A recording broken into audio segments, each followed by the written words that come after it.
agahon. Coming to you live from Numancia, Aklan in Western Visayas in the Philippines. I'm having my morning cup of coffee here. My coffee with Gino cup. My Copico Blanca. Copico Blanca is my choice of 3-in-1 coffee here in the Philippines. It's powder form, comes in this sachet, coffee, cream, and sugar. Very popular here in the Philippines. All kinds of variety, name brands of 3-in-1 coffee. Even Manny Pacquiao has his own 3-in-1 coffee here. In the grocery store here, they have it an whole aisle dedicated to like 3-in-1 coffee. You can also get the 3-in-1 coffee at 7-Eleven. Very common at sari-sari stores and also in carinderia. Usually they charge you more, of course, in the carinderia and the sari-sari stores. I can get this for about 8 pesos each. That's about 10 sachets for about 80 pesos. So about 8 pesos, about $1.50 for 10 cups of coffee. But over at the sari-sari stores, it depends on the sari-sari stores, 10 to 15 pesos, they provide like a thermos and then they provide cups. So you can just make your coffee at the sari-sari store. All right, let's start reading the comments here. Good morning. Oh, let me pull it up here on my, that way I can read the comments better on my laptop. So, because sometimes on my phone, they're so tiny. All right, there you go. I can read it. Good morning, Gino from James Crabbill. All right, James. Charlie Lass. Good morning, Gino. Just 4 days away from Christmas. All right, Charlie. My good friend in Boston. Hey, good morning, Belus. Salute. All right, thank you, my good friend in Leyte. Raining in Leyte, man. Over here, it's been pouring, man. Since last night, it's been pouring rain here. It's stopped right now, but I will not be surprised if it starts raining again. Just heavy downpour all night long here. And I'm looking at the windy app. There is no low pressure, no storm, no typhoon. So this is just, I guess, the typical wet season. We're still in the wet season here this December. July to December is wet season here in the Philippines. Probably more in Leyte, from what Belus is telling me. They get more rain in Leyte.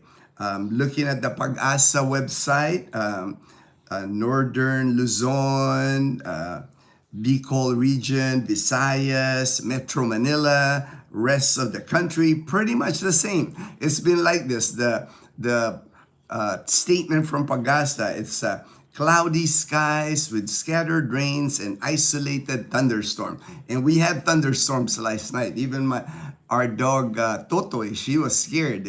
She always, when there's thunderstorms, lightning and thunder, she always like scratches our door to our room, and we let her in. So she sleeps underneath our bed. She gets scared with the thunder.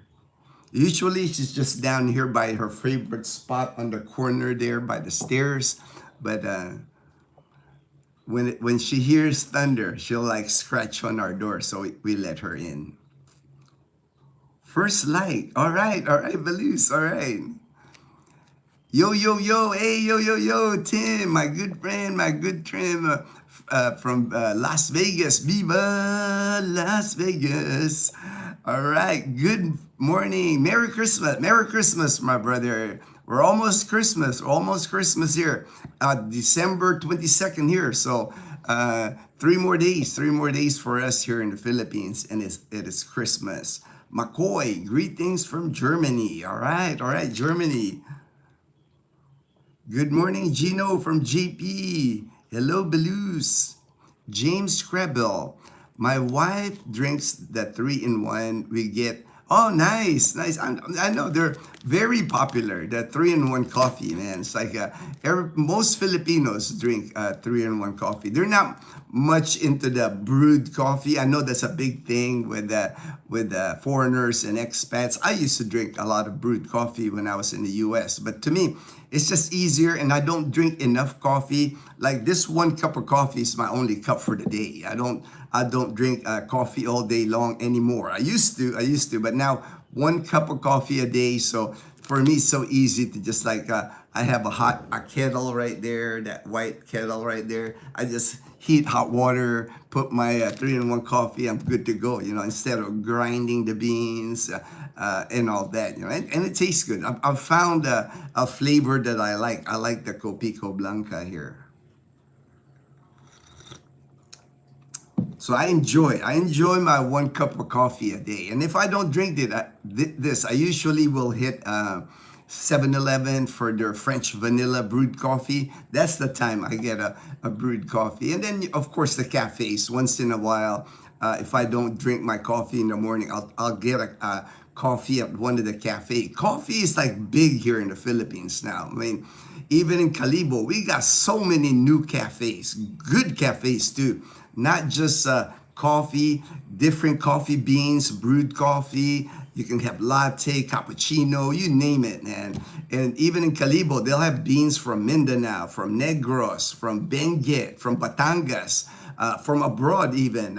There's a few cafes like Cafe Iyagi, Terra Vega, Argon Cafe. I mean, Cafe Latte, the original. That's the first one really that started.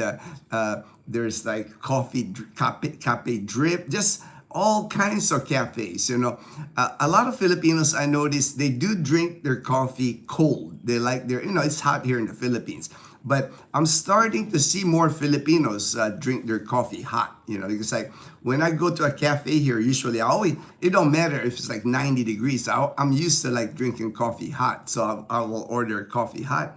But I look around and I'm seeing more and more people ordering coffee hot instead of coffee cold. And then that's one thing. When you order coffee here, make sure you always say hot. Like if you say like the other day, I went to, when I was in Iloilo City, I was at Mac Cafe. Mac Cafe, it's a good coffee at Mac Cafe inside McDonald's.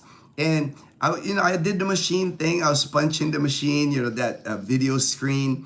I hit it there. I said, Mac Cafe, cafe latte. I selected cafe latte. I'm looking at it. It's like a cup of coffee. So I'm like, hit the latte cafe. When I got to the counter, I paid for it. When they served it to me, it was like a drink, and a cold drink with ice on it. I said, no, I thought I punched coffee. And they said, oh, you punched coffee. So they gave me a cup of hot latte. But be specific when you order here, when you order coffee here in the Philippines, because more likely they'll serve it to you cold.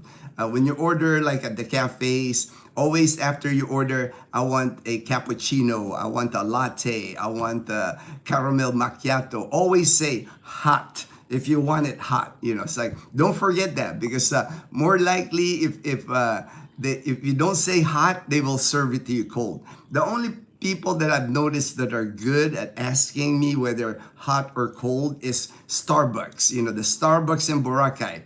The people immediately ask you, do you want that cold or hot? Because they're used to foreigners in Boracay Island. But in the mainland here in Aklan, Panay Island, you have to be specific. Make sure you tell them that you want it hot, or else they'll serve it cold to you with ice in a cup, with a straw. Kumusta? All right, Lowell, kumusta? Mabuti ako, Lowell. Salamat, kapatid. Mabuhay. God bless, my brother. God bless, my brother.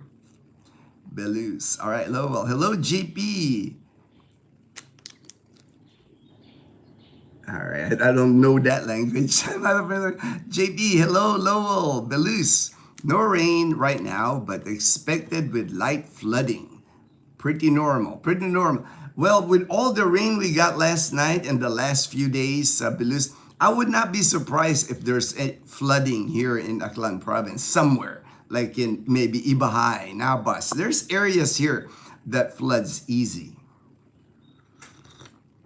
Even in Capiz, going to Rojas City, there's certain areas in Capiz province in Rojas City that floods easy. That's common. That's common here in Panay Island. There's yesterday was a nice, most of the day. Yeah, very nice day yesterday here, man. It was like nice and sunny all day, and then all of a sudden, about 5 p.m., it started pouring rain, and it hasn't stopped.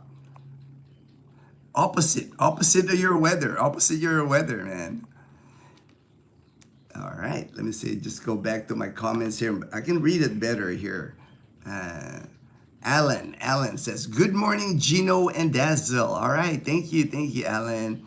Happy Christmas, wisdom. All right, Merry Christmas. Usually here, it's not Happy Christmas. People say Merry Christmas and Happy New Year. That's what you hear from Filipinos and signs here. But Happy Christmas is okay, as long as it's happy, brother. You know, it's like, Christmas is happy here. I gotta say that, because like we've had so many events here, opening the lights in Calibo twice, at the Capitol, at Pastrana, opening the lights in Numancia, opening the lights at Lezo. Dazzle and Leanna and Mom, they went to the plaza last night using Bumblebee. I didn't go with them. I was almost ready to go to bed. You know, they went late. It was like 7:30. They went to the plaza, and Dazzle was telling me lots of lights, lots of people at the plaza. They went for balut. They went there to buy balut. You know, I'm not a big balut fan, so you know, it's like I don't really eat balut. You know, so when they said we're going for balut, okay, I said see ya. You know, so they went for balut last night. Aloha, Derek, my brother in Hawaii. I have really close friend. Okay, let me try to read. Really close, that's Filipino, and asked to visit her home once, and she told me no because I was most kidnappable person. Kidnappable person. Nobody gets kidnapped in the Philippines, and you know, it's like maybe back in the day, maybe 20, 30 years ago, there was kidnappings happening in Mindanao, but I have not heard of a kidnapping lately. Maybe Chinese businessmen or Korean businessmen, but not a big thing anymore. You know how it is, you know, a terrorist group back in the day kidnapped, I think, Americans and Canadians in Mindanao. Happened, I think, over 30 years ago, but it sticks in people's minds. You know, it's kind of like the same thing that happens anywhere you go. You know, if a crime happened, a horrible crime happened, people remember that. But I have not heard any kidnappings in the Philippines of late. J-Boy, good morning, Kuya Gino and Chad. Hey, J-Boy. Good morning, Gino. From Paul. Hey, Paul. I have to like look at the laptop here. It makes it easier for me. Paul is in Iloilo City. I got to meet him at SNR. Merry Christmas. Have a wonderful day. For sure. I'm going to have always a wonderful day, man. I prefer to live in Tagaytay. Oh, Tagaytay is nice. Man, that's a nice area. Can't blame you, man. The weather in Tagaytay, cooler weather. You're more in tune with nature. A lot of like greenery, trees. There's the lake, you know, Taal Volcano. So I can't blame you, man. That's a great place to. That was on my list of when I was trying to figure out where I was gonna retire here in the Philippines. That was on my list. Top 5. It was on my top 5 list before I ended up in Boracay Island. Boracay Island being my number 1 choice. That's why I ended up in Boracay Island. And then now almost 15 years here in Aklan province because of Boracay. And I know people talk about Boracay, you know, Boracay, to me, the thing, you know, for me, just as for me, that is my happy place on earth. I'm never more happy than when I'm in Boracay. That's why we're trying to get close to Boracay. We bought land close in Caticlan, a 15-minute ferry ride to Boracay. Eventually, we're going to build something there so I can just catch a 15-minute ferry and be in Boracay. But it has gotten expensive. Even the locals in Boracay, they call it Magastos Island. It's like, for me, it isn't, because I know people in Boracay, I have places to stay. I know which to avoid, avoid like the tourist traps. There are tourist traps there. There's annoying people on the beach constantly hawking, like, trying to sell food to you, paluto, tours. And I know it's annoying. And lately, really, Boracay has gotten expensive. Even the locals, they call Boracay Magastos Island. You don't go to Boracay, especially if you're a tourist, first time visiting to Boracay, you're gonna spend money, unfortunately. It almost kind of like, it feels Boracay, feels like, I've been watching videos of Las Vegas. I can kind of compare it how back in the day, but when I used to go to Vegas in the 80s and the 90s, Vegas was a good deal. Vegas was like cheap hotel, 99 cent, 199, 399 buffets.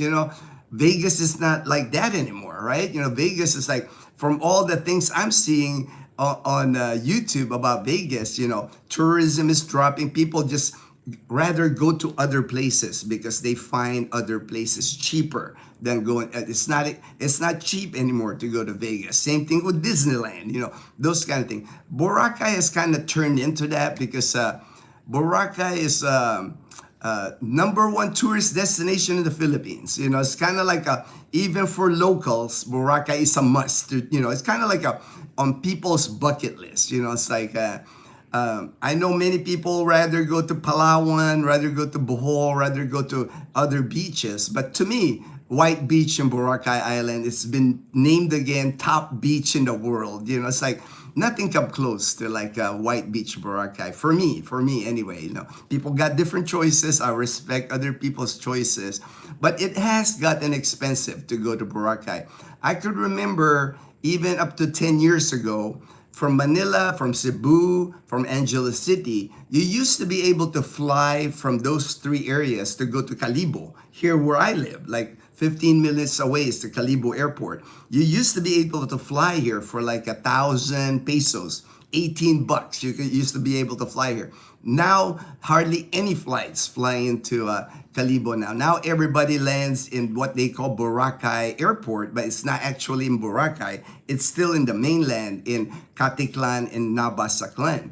But now the airlines, since you're landing near Boracay, only like a 15-minute ferry ride, you cannot get those 1,000 peso fare anymore. Now it's close to 3,000, 4,000, even sometimes even 5,000. To me, it's outrageous, like how that happened. So it kind of killed the airport here in Calibo, because everything flies into Boracay, and it's gotten expensive. If you're just flying alone to Boracay, if you're coming from Manila or Angeles City, the airfare alone is, to me, it's ridiculous. So I can see people's point when they say that, too expensive in Boracay. Some people even say, if they're coming from Manila, it's cheaper for them to go to Thailand, to Taiwan, instead of Boracay. Imagine that. An international flight is cheaper than a domestic flight here. So I understand the frustration of people not wanting to go to Boracay Island anymore.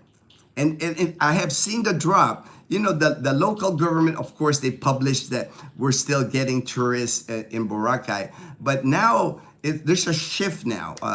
The tourists that arrive in Boracay now are local tourists. They're Filipino tourists.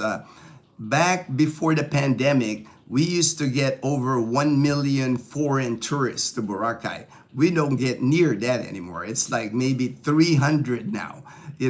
A 1/3 of what you used to be, like foreign tourists. Everything in Boracay now is mostly local tourists. You don't see many.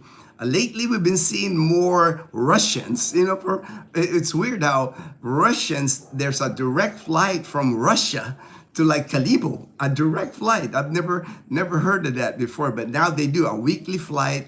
A Russian plane lands in Calibo full of Russians that go to Boracay Island.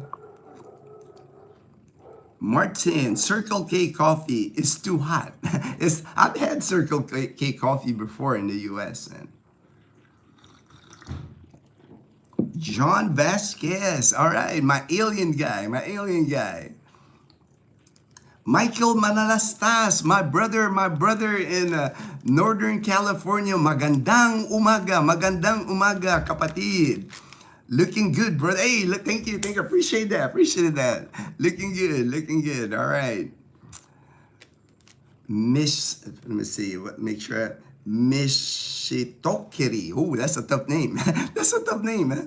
Thanks, Belus. Hello, Jambi. All right, hi.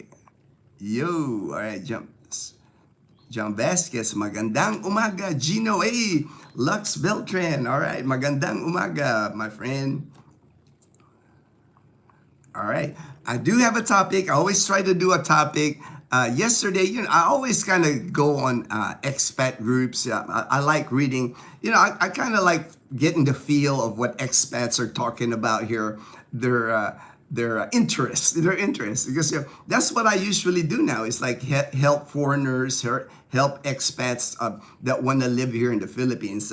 That's what keeps me busy now. So I like reading the threads, like reading what they think, what they're thinking lately, what they think about the Philippines. Ooh, I'm gonna turn on the fan because it is kind of humid here today, man.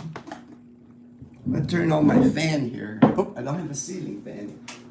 Earlier, when I got up earlier, it was actually raining a little bit, a little cooler, but now it's like humid. It's humid in here, man. I gotta get my fan going here. Get the air circulation here.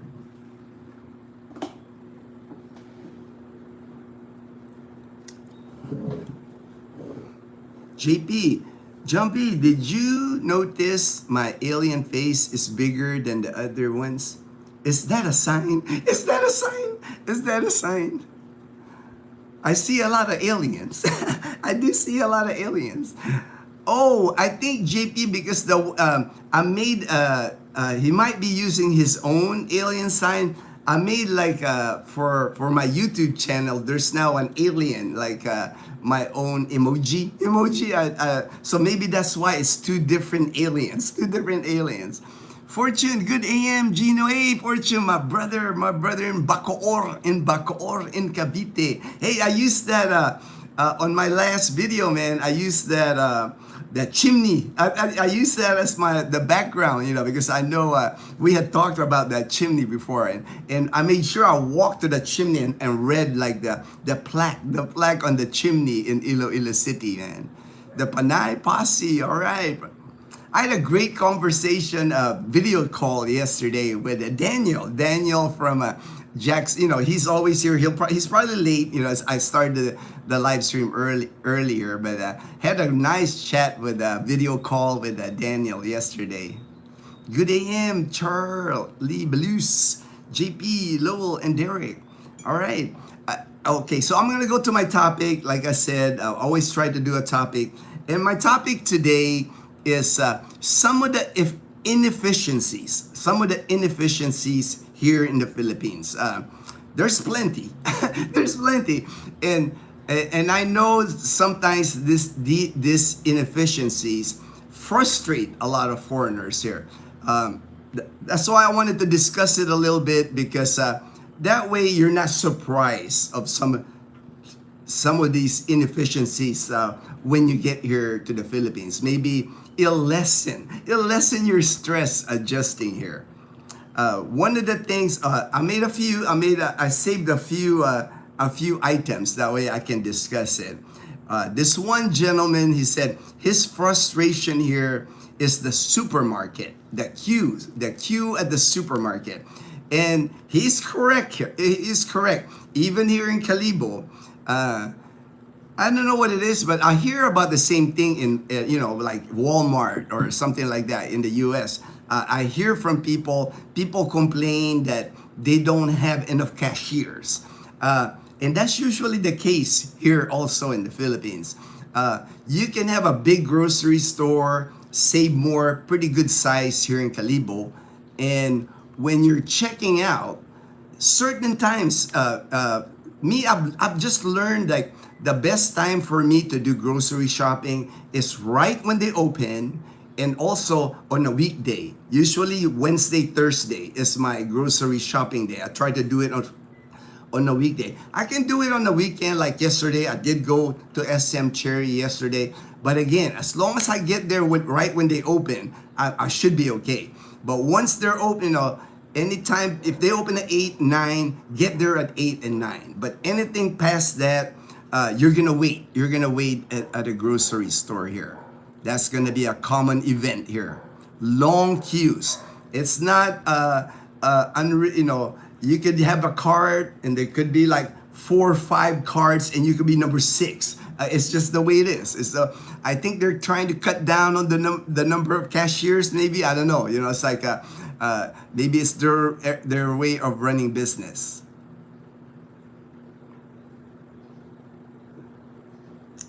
So not only there's usually less cashiers, long queues, and a lot of times, man, the one thing that will frustrate you, a lot of the items that they will scan, they have the scanning where they put the can, they'll scan it.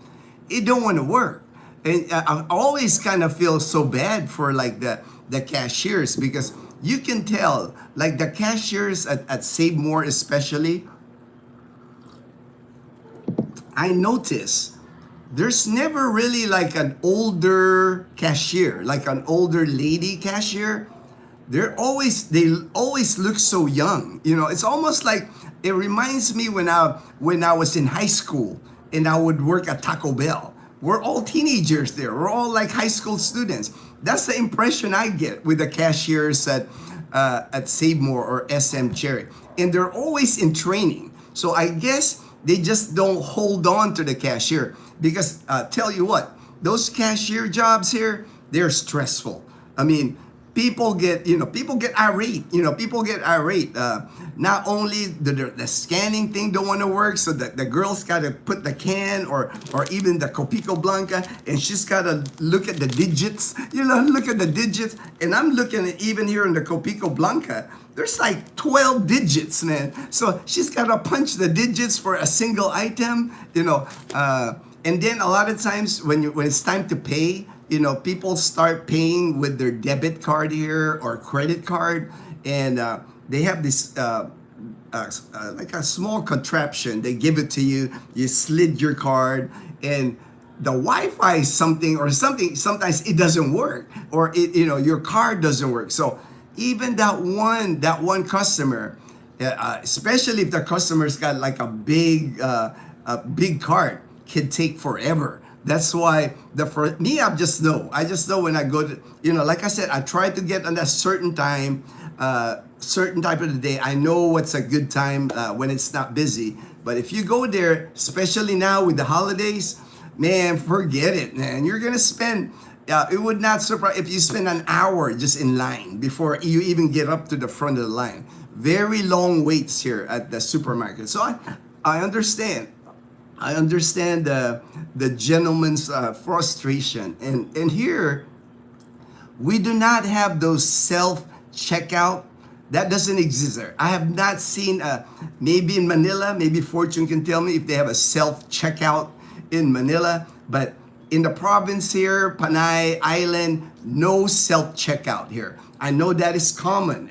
Even back in 2011, when I was still in the United States, the commissary, the military grocery in the U.S., we have self-checkout. There are self-checkouts where if I have only a few items, a basket, maybe 10 or less items, I can scan myself, I can weigh my vegetables, I can pay with ATM. Self-checkout. I've not seen that. I have not seen that here in the province. So everything takes time here in the grocery. And then, let alone sometimes you get, and it won't scan, it won't punch, and they gotta raise their hand where like the manager's gotta come over. Another, like the bagger will have to take the item to the aisle. It's a nightmare. I understand the frustration that you can, with a grocery store. And then of course, like I was saying, a lot of the cashiers, they're younger. Some of them, I'm sure are not even college graduates. Some of them are maybe still in college, or and they replace them so often. You never see, like, if I go to Save More 1 month later, it's a whole new set of cashiers. It's not, usually, like when I used to go grocery shopping at the commissary in the US, there's a cashier that, like, I used to bag groceries too at the commissary. So usually it's the same cashiers, cashiers in the US at the commissary, they could be working there 10, 15, 20 years, so they're very experienced. They know what they're doing. Here, man, like I said, they're mostly like kind of like the same high school kids that you get at McDonald's or Burger King in the U.S. They're trying to make a paycheck. They're nervous. They're not experienced, so they'll make a lot of mistakes. And of course, the cashiers at the Save More here, here in the province, their pay is not that good. That's why a lot of them probably end up quitting, because it's a high pressure job. You're standing on your feet all day with angry customers. It's like, man, that's a hard job, and you're only making like $7-8 a day. That's your salary, man. That's like, and then a lot of them, you notice, one time I was standing in line, they even complained like, I haven't taken my lunch yet. They're talking, I can understand when they're talking and it's like 2 p.m. and they haven't, the cashier hasn't taken their lunch yet. It's just not a good place, so I have sympathy for them. That's why when I'm in line, I just like get on my phone, I communicate with text message. Sometimes I get on a video call. I do something, to entertain myself, because I feel for them, man. They're not making a whole lot of money, and the pressure that they're in, it's like, that's why I can understand. I can understand I'm not as hard. I'm not as hard, because I have been in the grocery in the past, and it seems like it's always the expat. It's always the expat would go in front. It's like the expat could be in line, will drop their cart or their basket, and the expat will go up to the cashier, and you'll hear, what's taking so long? Can you get a manager here to, it always seems like it's the expat that makes a scene, And of course, man, those young ladies that work as the cashier, they're nervous as it is anyway. And then when they see a foreigner approach them, they get rattled. Sometimes they're almost in tears, It's like I said, I feel bad for them. Okay, another one. This one's kind of lighthearted comment from this gentleman. He said he noticed when he eats at a restaurant here, it doesn't matter what you can go to like a sit down waiter type restaurant here, like the Backyard or even at 8 Ball Tavern. There's nice restaurants even here in Calibo. And this gentleman said, he always, like, when he sits down, you get your plate, napkin, even on the fine dining, you always get a spoon and a fork here. You don't really get a knife. Like, even a steak knife, they're getting more, some will have them, some will have steak knives, but for most part, when you eat at a restaurant here, you get a spoon and a fork. And so if you order like a pork chop, or if you order a steak, you're going to be cutting your steak or your pork chop with a spoon. Filipinos, we just understand that, because that's how it is here. When you go to a restaurant, the serving your utensils that they give you is a spoon and a fork. So don't be surprised. If you order something. That's why a lot of the things that you order here, stir fry, the meat is already cut, into like tiny pieces. The meat is already, but don't be surprised if you go to a restaurant and you got like a big hunking pork chop, fried pork chop, baked pork chop, whatever, and they don't give you a knife. You got to eat that thing with a spoon and a fork. You're like trying to cut it with a spoon. And I'm sure the expats that's been here, they've experienced that. I've experienced that myself, eating with a spoon and a fork, a spoon and a fork. Even like chicken. You can go to that chicken in a salt place. Most Filipinos, when they go chicken in a salt, they'll eat with their hands. And Americans do. They'll eat, if it's a fried chicken, they'll use their hands. But I see people eating fried chicken with like a spoon and a fork here.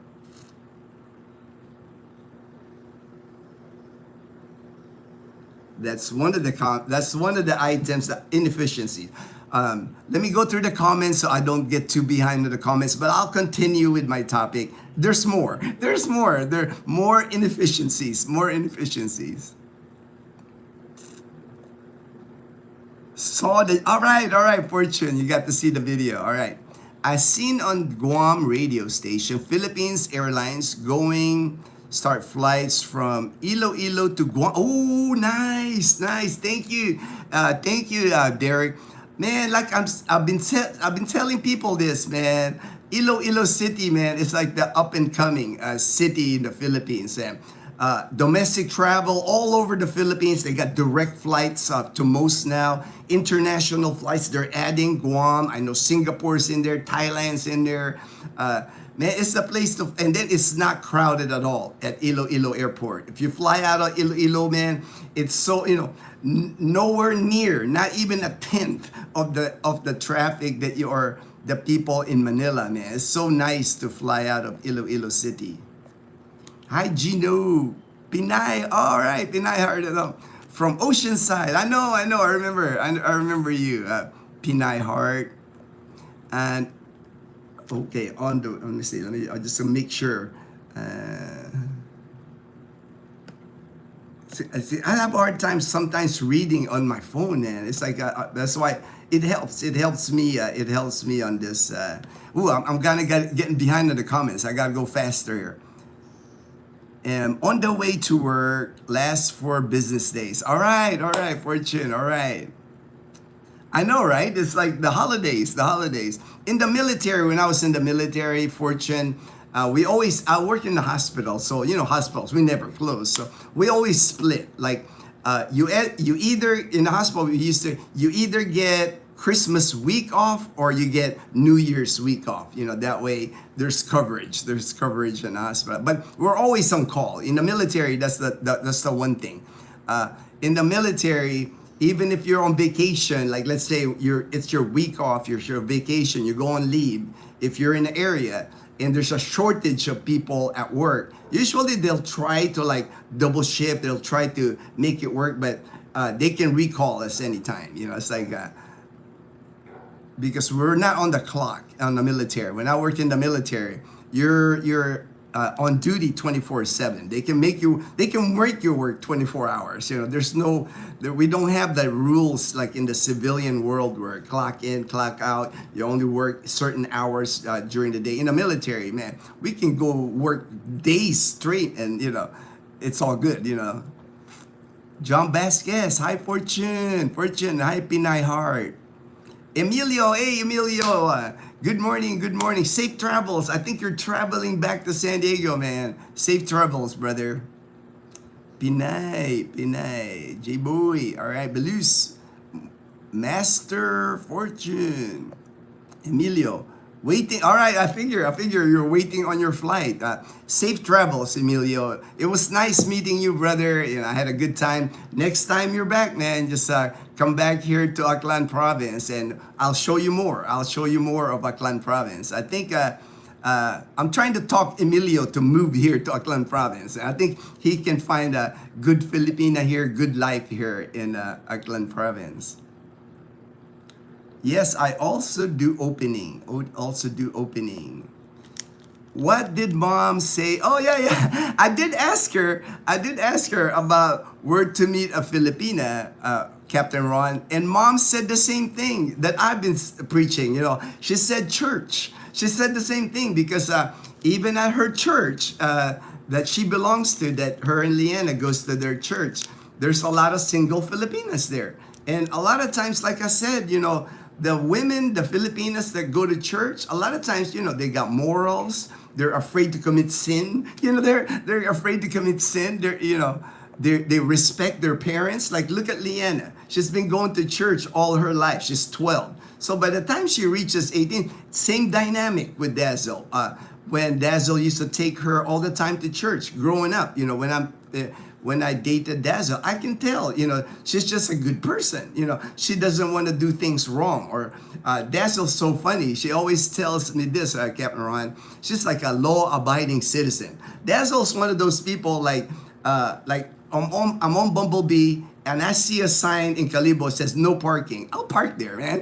It's what it is because that's how it is here. And that's babe, you can't park there. It says no parking. I said, who's gonna check? And if somebody checks, I say, hey, I'll just move it.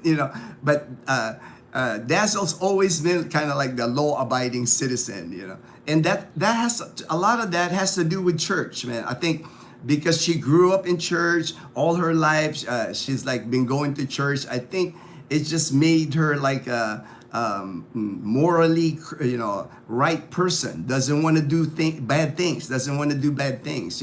She would feel guilty if like you hear all the time about Filipinas scamming, foreigners scamming people online.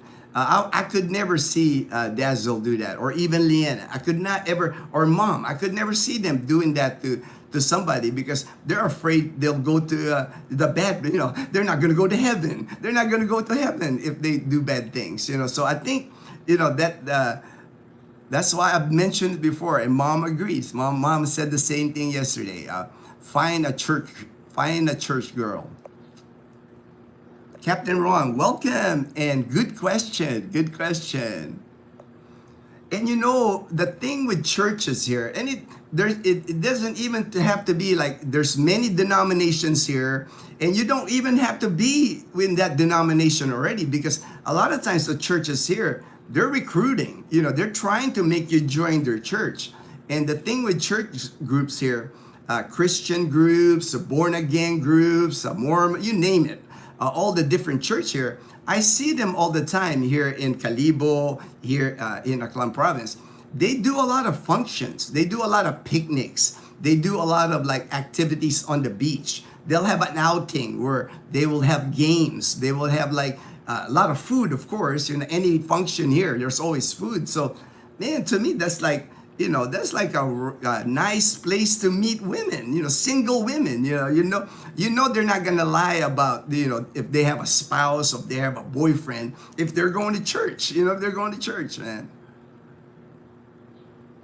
Fortune. Speaking of SM Cherry, it used to be Cherry Foodarama. Oh, I didn't know that. I didn't know it's Cherry Foodarama, which SM acquired. Walter Mart, another grocery chain they acquired. Oh, okay. I like it, man. Out of all the groceries now in Calibo, we have Barangay Sano. There's 2 groceries at Barangay Sano, 2 separate groceries. City Mall has Save More grocery. SM Cherry, that's my grocery. I love SM Cherry, man, because I like their meat department, their beef, pork, chicken. It's all refrigerated. They do not have seafood, which makes sense.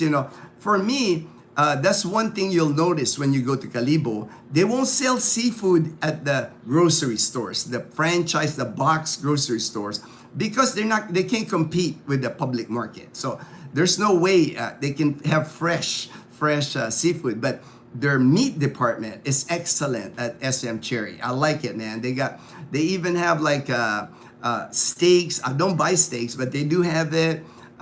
They have beef cubes. I use the beef cubes for a lot of dishes. They got pork ribs, whole rack of pork ribs. Their chicken is dressed chicken, wrap Magnolia brand, so I know it's like what is that? Cleaned properly on ice on the refrigerator, so I know no bacteria, none of that is growing on it. So I buy my meat products at SM Cherry. My last grocery run, 30K Robinsons. They fly and usually 2 guys help us haul to the truck. Ormoc City in Leyte, they're great. Oh man, you're lucky, man. More likely they already know you, Belus. I bet, you're like a big customer. 30,000, that's a lot of grocery, So I'm sure, and that's the one thing. if you got a cart, even here in, in Calibo, whoever bags it or whoever, they have enough employees to take it to your car. I do not have to lift my grocery. If I buy groceries like a 20-pound sack of rice, something heavy, or even like appliances at SM Church, I do not have to carry. Somebody will put it inside my car. You know, it's like they do have a lot of employees. You know, they might have 3 or 4 cashiers, but they'll have like 8 baggers, you know, or 10 baggers. They got a lot of staff. So Gino's holding back on us. I'm holding back. I'm holding back.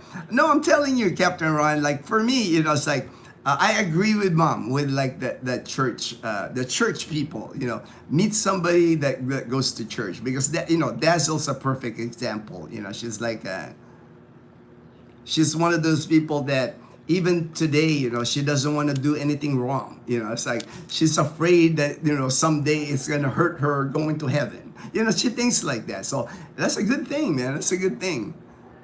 I love that SpongeBob. Oh, yeah. That's a gift. The SpongeBob is a gift for Dazzle. My best friend in Hawaii. That was a gift to Dazzle. But Dazzle loves it. Stop yapping. All right. If you don't have to watch Ibitar, you know, it's like I have enough people here that likes the channel, you know, that likes the live stream. So Pinay Heart, that Walmart kept in my mind for many years when I lived in the USA instead of Walmart. I've actually never been to like a Walmart. I don't know if they still exist, you know, but that was I wasn't here yet. When I came here in 2011, I've never seen like a Walmart. Maybe it's during the time that I was in the US for 30 years, that's when there was a Walmart here. Pinay, my grandma used to call Walmart Wally World. Wally World. I would laugh so hard.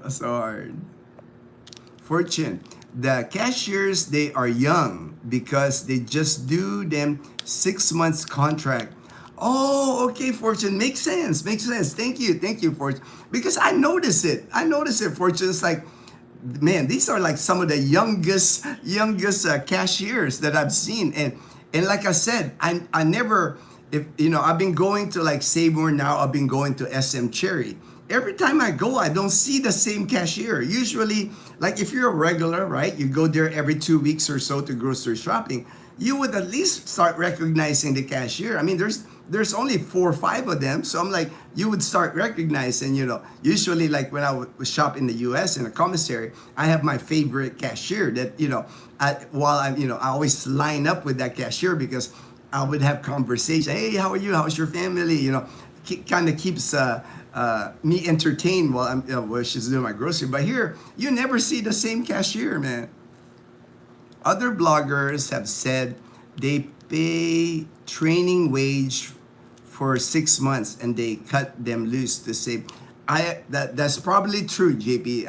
Would not doubt it. It's the same dynamic in Boracay. Very few in Boracay that work in the hotels. I have my brother-in-law, Dazzle's older sister's husband. He has been working at the Henan for 10 years, but a lot of times they just you get fired and the fresh graduates, the hotel and restaurant management graduates every year in Calibo, they fill in. They just like fill in the jobs in Boracay because, you know, they don't want to give them benefits. You know, they don't want to start paying for their Social Security, Pag-ibig, PhilHealth, and all that. That's why it's contract. That's why it's contract workers. Haha, that's so funny, Balus. That's so funny, Balus. Virgin, yes, Pinay Heart, the original owner wanted that to sound like no self-checkout. Yeah, no self-checkout. I have never seen a self-checkout here in the Philippines. Can I get my pocket knife out? Are pocket knives even a thing? I would be careful with the pocket knife. I would not bring it, JP. You know, it's like unless you really need to have a pocket knife, because more likely it's going to get confiscated here. When you enter the malls here, there's a security guard at the mall. They will like wand you. If the pocket knife gets wanded, you'll have to show it. They'll confiscate it. During Ati-Atihan, very strict in Kalibo during Ati-Atihan. For sure, you can't carry a pocket knife during Ati-Atihan, because I can't even carry a pen. I can't even carry anything like that could be used as a weapon. A pen, a ball pen. I can't even, like, if I have a pen in a back pocket or in my fanny pack with my GoPro, because one time I was going through Ati-Atihan to an entrance at Ati-Atihan, they confiscated, and you see piles of stuff that they confiscate. Very strict here of anything that you can use as a weapon, and I would consider a pocket knife as a weapon, because you can hurt somebody with a pocket knife. It's not a thing here. It's not a thing here to be carrying a pocket knife. I know in the U.S.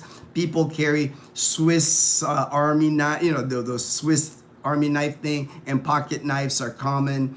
I would not carry a pocket knife here in the Philippines, because they will think that is a weapon.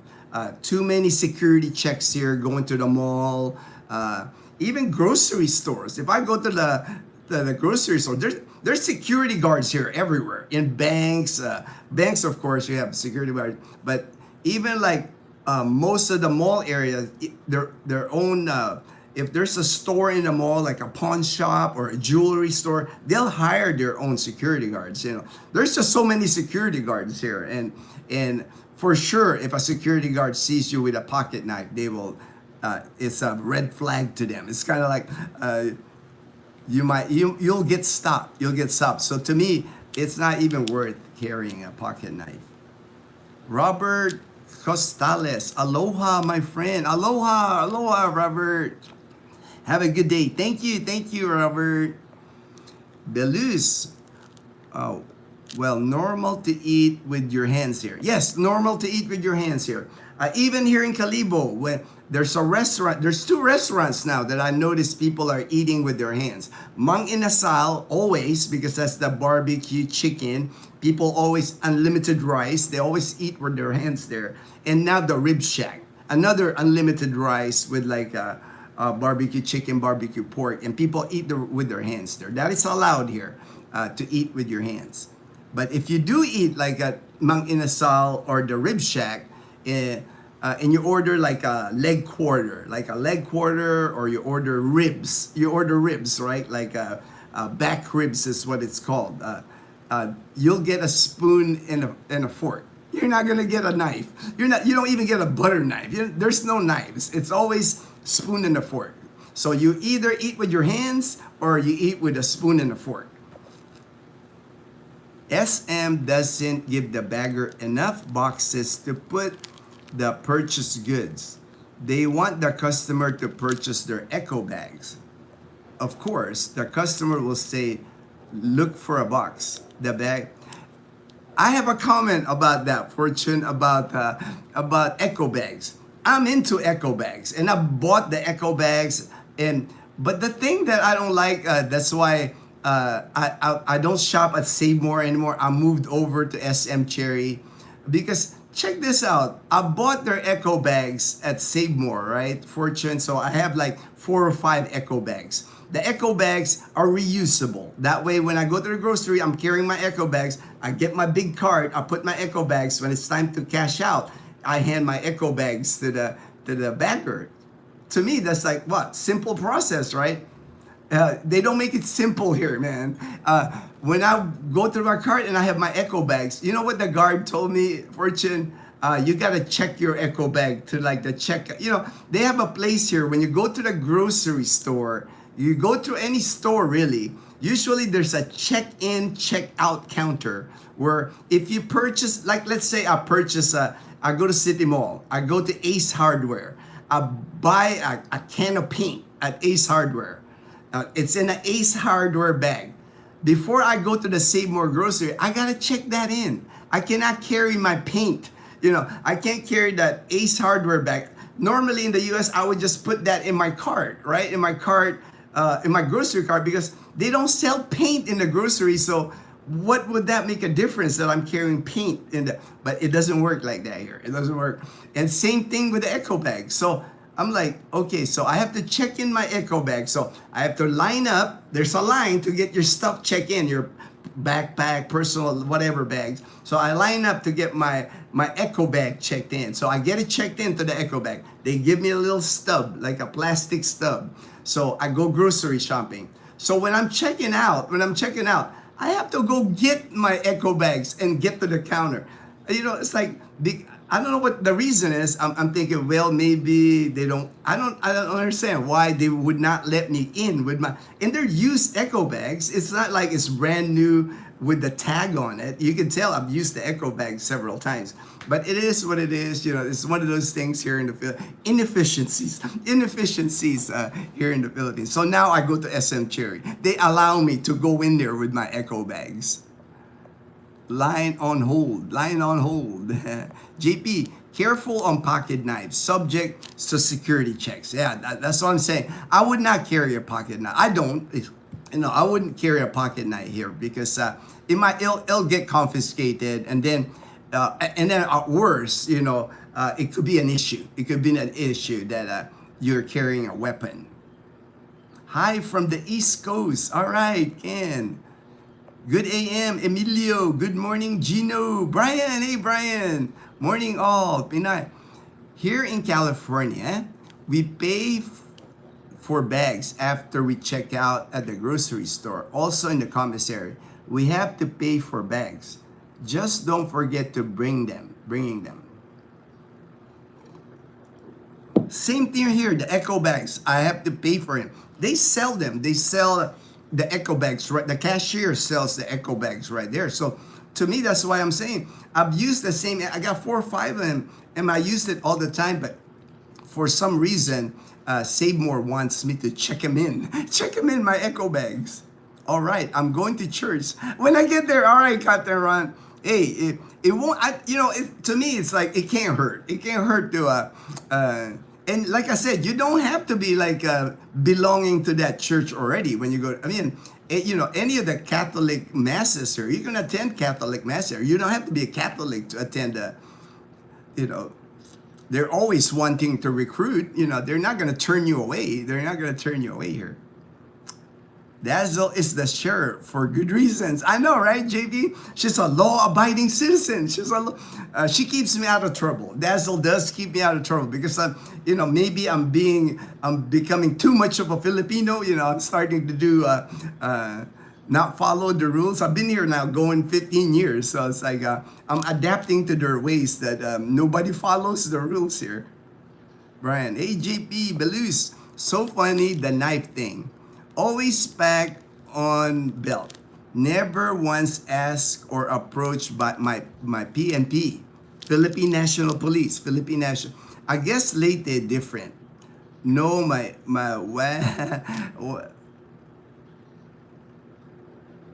that's only jungle. That's only jungle.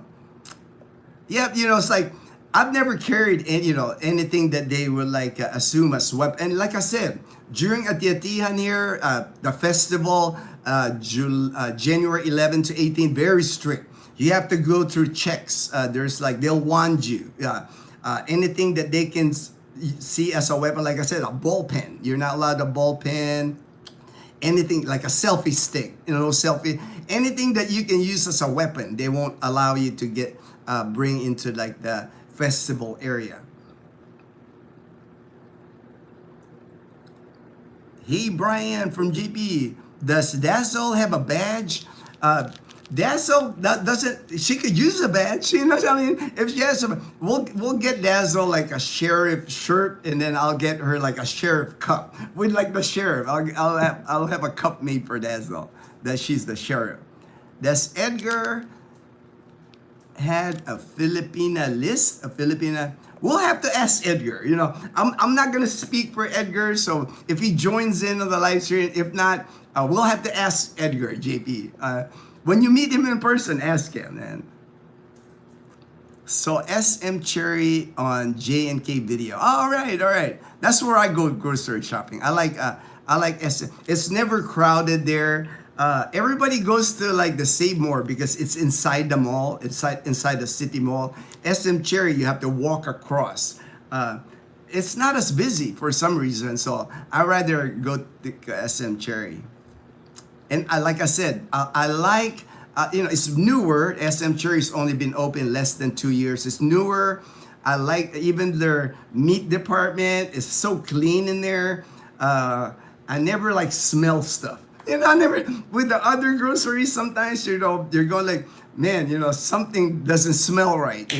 I know that's kind of nitpicking. That's the kind of nitpicking, but I do like my SM Cherry because, good morning, bro. Hey, Michael C. Michael C. Good morning. My good friend in Trece Martres, Cavite.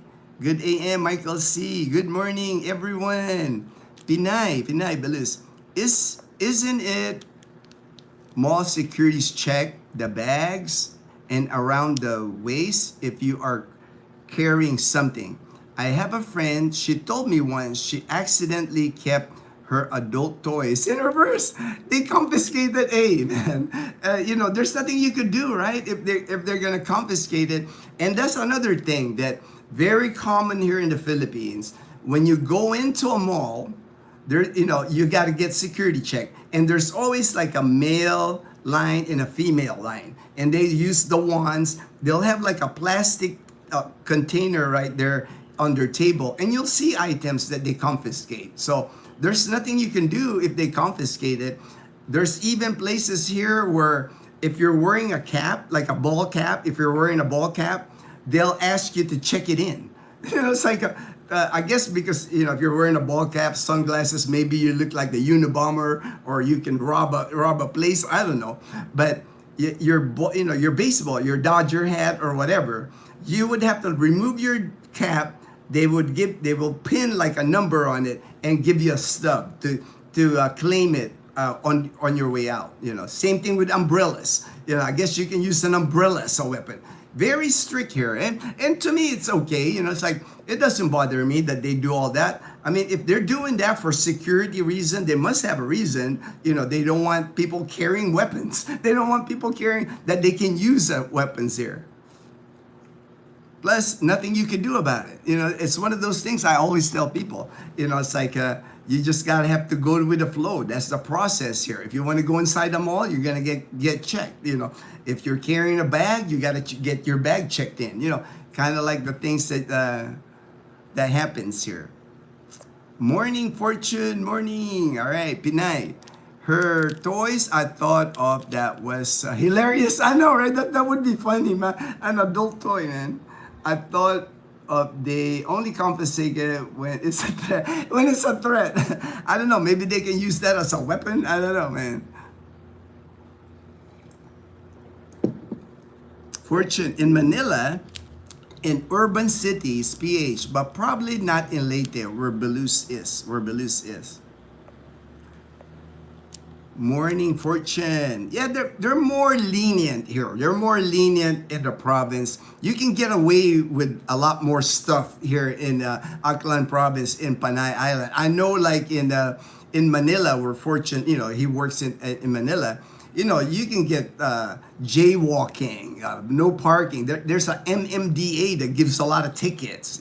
There's like that coding. There's all kinds of stuff that you can get a ticket. You can get arrested in Manila. Here in the province, they're just more relaxed. We don't see many cops. We don't see many cops here in the province. Even in Calibo, it's always like they're called KAP. Calibo Auxiliary Police. They're not actually police. They're just like, they wear a t-shirt, usually like a yellow or a green bright t-shirt. They wear a hat. No weapons. They don't carry like guns or anything. They're just like traffic people, assisting people, acting like police, Morning, Fortune. Cooking said hi. All right. Bruce Jones. Hey, Bruce Jones. I'm here in Signal Village, Taguig. Oh, nice area. And I heard good things about Taguig, man. Since December 8th, trying to learn how to get around using the trike, probably trike system, type where to find where they are located and tell where I need to go. It just takes time. It takes time. I'm sure you're trying to get from one area to another in Taguig. I haven't been to Taguig in so long. Many years, many years. I don't go often to Manila now, so I couldn't tell you how to get around Manila. It's like I try to avoid Manila. You might meet Tagalog Kurt there. All right, Tagalog Kurt. Yeah. Kuya Kurt, man. Kuya Kurt. Lives in Mandaluyong. All right. Majority of commissary cashiers are students. Yeah, Derek. I was active duty military in the Air Force and I bagged groceries at the commissary. Throughout most of my airman years, all the way to staff sergeant, I was bagging groceries at the commissary for extra income. So I know all about the commissary. I know we used to wear an apron, a name tag. We use a head bagger.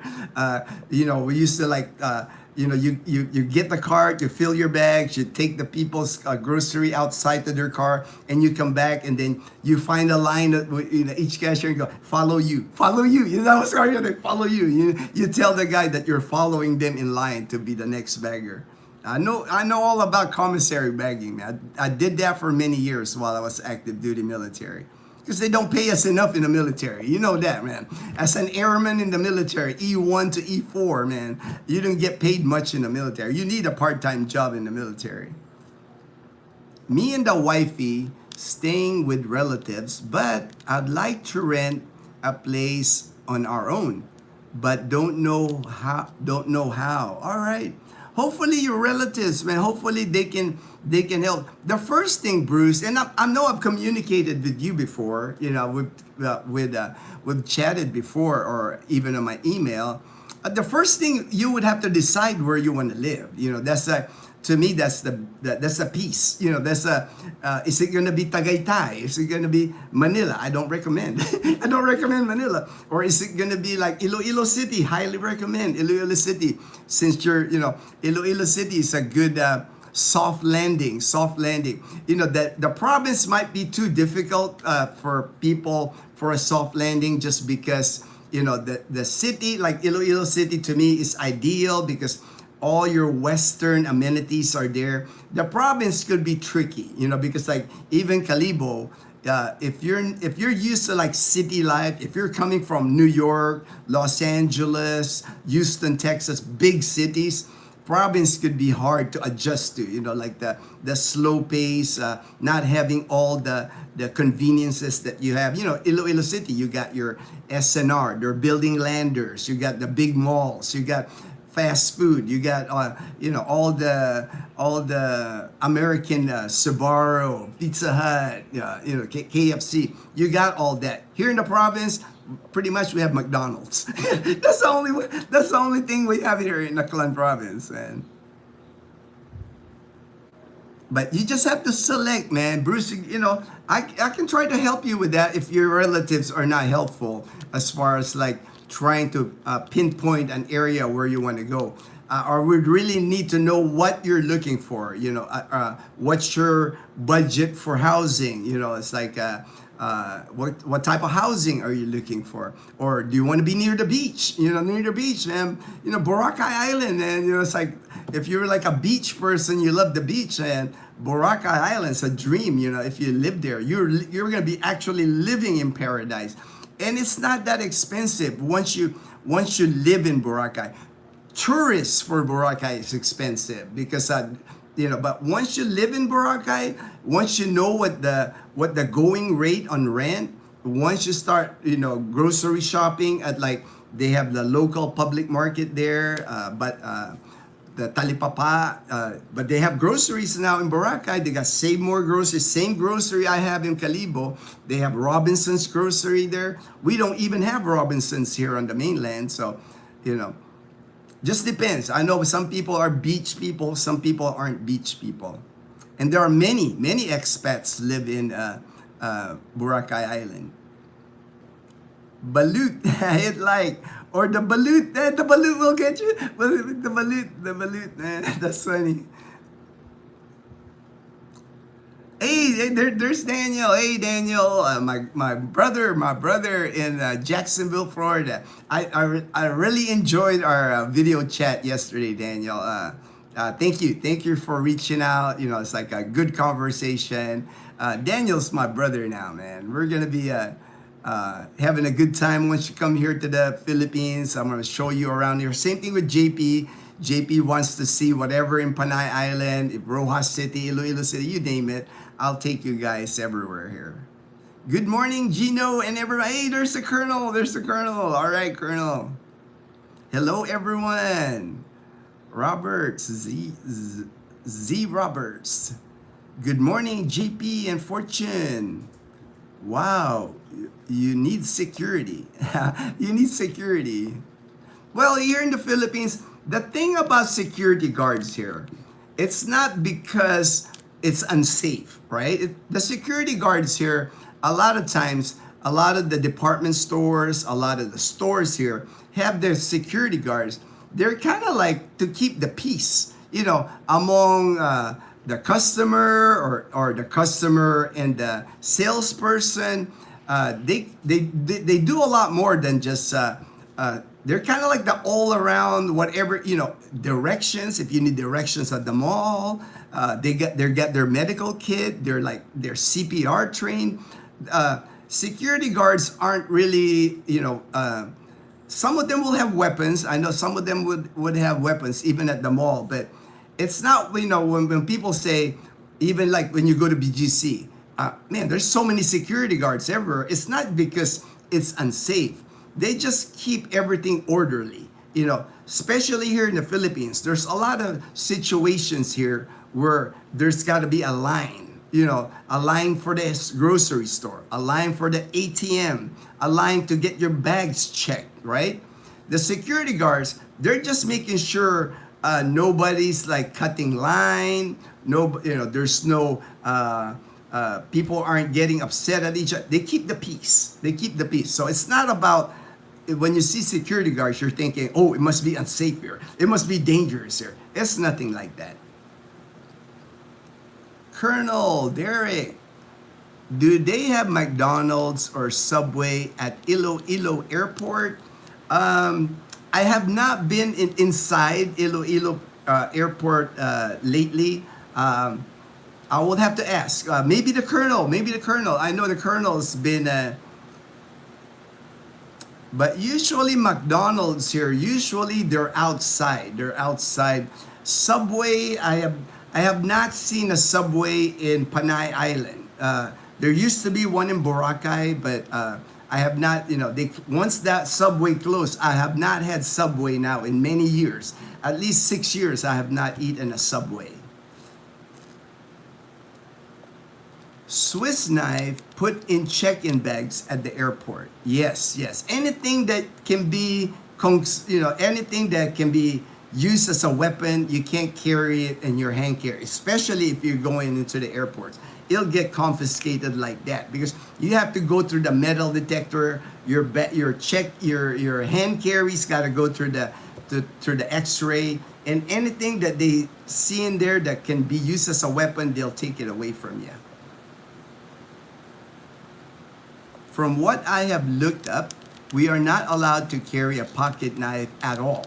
Good, Lowell. Thank you for, yeah, I would not. I've never carried a pocket knife here. I've never had a need, you know, because pocket knives here in the Philippines, Filipinos, anything with a knife, the mere mention of knife, that's a weapon here. You know, it's like, like I said, even a ball pen can be considered a weapon because they can sharpen it, kind of like a prison knife. You know, like a prison knife here. To carry a pocket at all. Plus, spring assists are completely illegal. This is my understanding for us as an expat. Not just as an expat, even for Filipinos. If I get stopped by police here and I'm carrying any kind of knife, they can tell me that, hey, you're carrying a weapon. You know, so that's just the way it is here. That's why people don't really carry around guns here, knives here in the Philippines.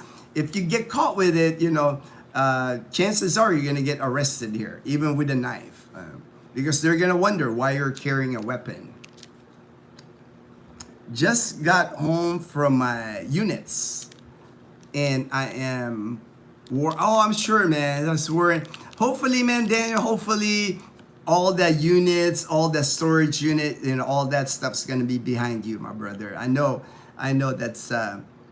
Yeah, and then once you get rid of that, I'm telling you, man, it's gonna be a relief. Once you get rid of all the material things, all the things that weighing down on your mind, keeping it in storage, you're gonna realize that why were you keeping that stuff anyway? It's like that when you move here to the Philippines, you're not gonna do that again. Accumulate things. You're gonna find a life where simplicity as we get older, all that material things, accumulating things. As we, for me anyway, as I don't do that anymore. It's like that just adds stress to life. The less you have, the better. Once you're retired. None in Iloilo. None in Iloilo. Yeah, I would not think they would put a McDonald's inside the airport. McDonald's is usually outside the airport, inside a mall, because more people would eat, at McDonald's. But Subway, like I said, I have not seen Subway in Panay Island since the one in Boracay closed. Good AM, Daniel. I was shocked in Walmart Sacramento. They locked a lot of their products even when it's even $1. You have to find a person who holds the scanner, the product you want. Never seen that. Ooh, Pinay. I've seen this happen now at the new Grand Gaisano, New Grand Gaisano grocery, right? I've shopped there, but like I said, I shop more at SM Cherry. But sometimes when we're at Grand Gaisano and we just need a few items, I will go inside the grocery, right? The other day, I wanted peanut butter. And I'm looking for Skippy peanut butter. I go to like the aisle where the peanut butters are, and I'm going like, I see the Filipino brands, Best Food, see the other peanut butter. I'm thinking, man, I know they always have Skippy peanut butter. It's like, how come there's no Skippy peanut butter? So I asked the lady, are you out of stock of Skippy peanut butter? She said, no, sir, follow me. So I was like, okay, I followed her. They had the Skippy peanut butter in this glass. You can see the glass, right? You can see the Skippy peanut butter in the glass. And they had a lock on it. Man, they had to like unlock the Skippy peanut butter for me. I was like, man, that's like, they had Skippy peanut butter there. They had like Spam, different types of Spam. I guess like the imported products, they have it on lock and key. I was like, they had the lock and key, but I got my Skippy peanut butter.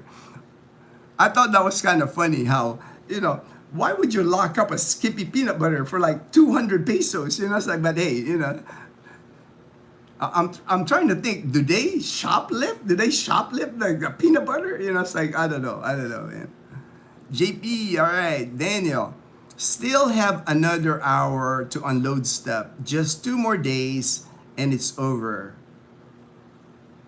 All right, man. You're almost done. Hang in there, my brother. I know that will be a relief once all that storage units, once you're done with all that. Captain Ron, when are you going to be in the Philippines? Bruce, love that items are not all locked up like California stores.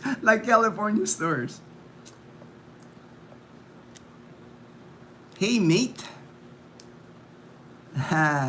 Derek. Dazzle is your commanding officer. I know, man. She's the boss. That's never been an issue. Dazzle's always been the boss. Man, it's raining again now. So I guess we're going to have a rainy day today. Let me show you guys outside real quick so you can see the weather here in Numancia, Aklan. Nice. I like the sound of rain, man. The sound of rain never bothered me, man. So rainy day, cloudy, rainy day today. But no typhoon, no low pressure area, no weather thing or anything. Those are my drinking water containers right there. There's 3. All I do is like I text the people.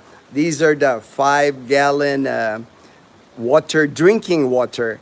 And they come get these containers and they'll refill it and they deliver. 25 pesos. So About 40 US cents per container. They pick up the container, then they deliver the drinking water. There's Bumblebee. That's usually I try to keep Bumblebee inside, but Dazzle and Mom and Leanna, they went to the plaza last night and got balut. I don't know how many balut they get. I'm pretty sure they always eat like at least 3 balut each. So usually they'll buy like nine balut. Maybe even 10, because Dazzle always wants to eat one more balut than Leanna. But rainy day here in our community. No sun, no sun. Gonna be rain all day, I'm sure. And it's been raining all night. It's been raining all night.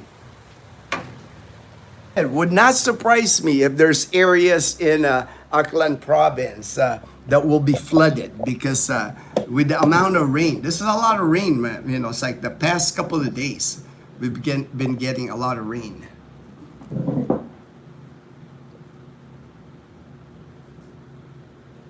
Had my tooth cleaned by a pro dentist for 20. Oh yeah, man. Here, my dentist here in Calibo, I have a new dentist. I've been using her. Great, man. It's like it's over at the Asia Pacific Medical Center on the 3rd floor. Very high tech, man. You know, it's like I had my they had X-ray my whole mouth. They had like the panoramic. You know, I've always had the X-ray. You know, where they had like that tube. They aim it at you, then blink. You can hear. Man, this thing, man. I was just standing, and they like. This thing is almost like an MRI of my mouth. They came, you know, the thing came like that, and just one, it even take 1 minute, and they had a panoramic view of all my teeth. I was like, wow, you know, it's like, this is high tech. I've never experienced that. And then the cleaning, probably $20, like you said. And the dentist, man, she was in full gear, man. She's like all like even the helmet with the oxygen thing, gloves, you know, and I was like, man, you know, it reminded me of like COVID. You know, those people during COVID, like treating people. That was my dentist. I was like, whoa, man. And the very modern dentist at Asia Pacific Medical Center in Calibo. My expat friends now, I've recommended that to them. So they're all going to we're all going to the same dentist. You know, I brought a lot of business to that dentist. Just always happy, like, oh, thank you for the referral. Thank you for the referral. Good morning, Gino. Hey, good morning, Ted in Bohol. I saw that you did a sunset live, the sunset live. I saw that yesterday, man. Ted got an amazing view. Like, he lives on top of the hill, view of the water, view of Cebu from Bohol. You know, it's like an amazing view. Right. I have a picture here that I took at City Mall Boracay. All right, City Mall Boracay, where the alcohol was all out in the open, but the baby formula was like the baby formula. People, you know, they must be protecting the baby formula. That's funny. I've seen that in at City Mall Boracay. You know, it's like you can get bottles of liquor, right? But like the baby formula, they're locked up. They're locked up. That is funny. That's funny, man. But you know, baby formula, I guess they're not cheap. You know, they're not cheap. I remember when I used to take Insure Plus. You know, when I finished my treatment, they had me on Insure Plus. I would buy that, like the big can of Insure Plus. Man, them things aren't cheap, man. They're like 5,000 pesos, man, almost like $100 for a can of Insure Plus here. Dazzle, are you related to Denzel? Denzel Washington? No, I'm not related. Dazzle is my wife's name. Maybe people do not like the reusable bag policy at SM Cherry. It's Save More. It's Save More that they don't like. The SM Cherry, I don't have a problem with the reusable bags. They don't ask me to check them in. But Save More, the one at City Mall Calibo, that's the one that... And I bought the bags from them. You know, that's the thing. I don't understand, JP. I bought the bags from them. It's their Save More echo bag. So I'm like, why can't I bring it inside the grocery in my cart? That way, when you're done, I can just hand it to the bagger and they can put it, they make me check it in. It's like, again, some of the inefficiencies here. I don't know how far I'm behind the comments, but I wanted to continue my topic about inefficiencies, because this is another thing that you will always guaranteed you will experience here, not just at a department store, not just at a grocery store, even fast food, even at McDonald's. There are times at McDonald's that we don't have a quarter pounder, or we don't have the Big Mac, or you go to Jollibee here, we're out of chicken. I'm like, you're out of chicken. How can that happen? You're Jollibee. You're supposed to give me some chicken joy. There's supposed to be chicken joy. How can you be out? But that is common here. The common statement that you hear. No stock. We're out of stock, sir. It's like, and that happens. That happens all the time. You're out of stock. Same thing at restaurants. You can go to a restaurant, you go look through the menu, or you have a craving. Like, man, I really want to eat this dish. Like my favorite dish at this restaurant. Oh, there's Mom coming down. Morning, Dave. Good morning. Good morning, Mom. So, like, your favorite dish, right? Your favorite dish at a restaurant. Oh, it's not available. We're out of shrimp. I'm like, man, I live in Panay Island. Shrimp I can get at the public market here, but you're out of shrimp. Things like that happen here all the time. Just the inefficiencies. Like a lot of restaurants, even fast food, they're all not available. You could be in line. I could be in line at McDonald's. I could be in line at Jollibee, and there's certain things, like sometimes you have that craving for like the mango peach pie at Jollibee. So you're standing in line, you're looking at the menu board, nothing on the menu board that says not available. Sometimes they do, sometimes they'll put like a little tape or something, not available, but a lot of times they don't. I guess they're just so busy. So you stand in line, you're in line 15, 20 minutes, you get in front of the line, hey, I just want a peach mango pie. Not available. So I stood in line for 52 minutes for a pie and it's not available. Happens all the time. It's gonna happen to you here. They don't pay particular attention to like maintaining things on their menu here, or stocks or stock. They might have even had where the display model, you can tell it's a display model because it's out of the box, but that's the only item they have left. And to me, usually, right, if it's a display model, it's out of the box already, I should get a discount, right? Because they're out of stock with that. But no, you don't get a discount. They're like, that's the only one we have, but they can't give you a new one. That happens here also. Again, some of the inefficiencies here.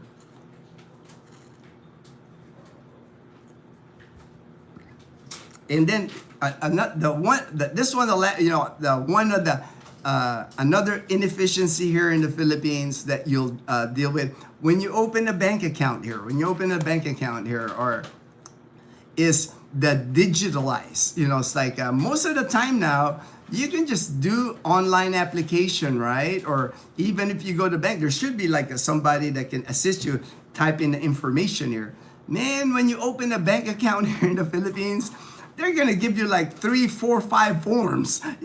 Our Fortune, he works in a bank. He can tell you this. You gotta handwrite these things, right? You gotta handwrite all this, your address, your phone number, your employer history. It's like 2, 3 pages. You gotta sign these things, right? And then they'll even give you like a card.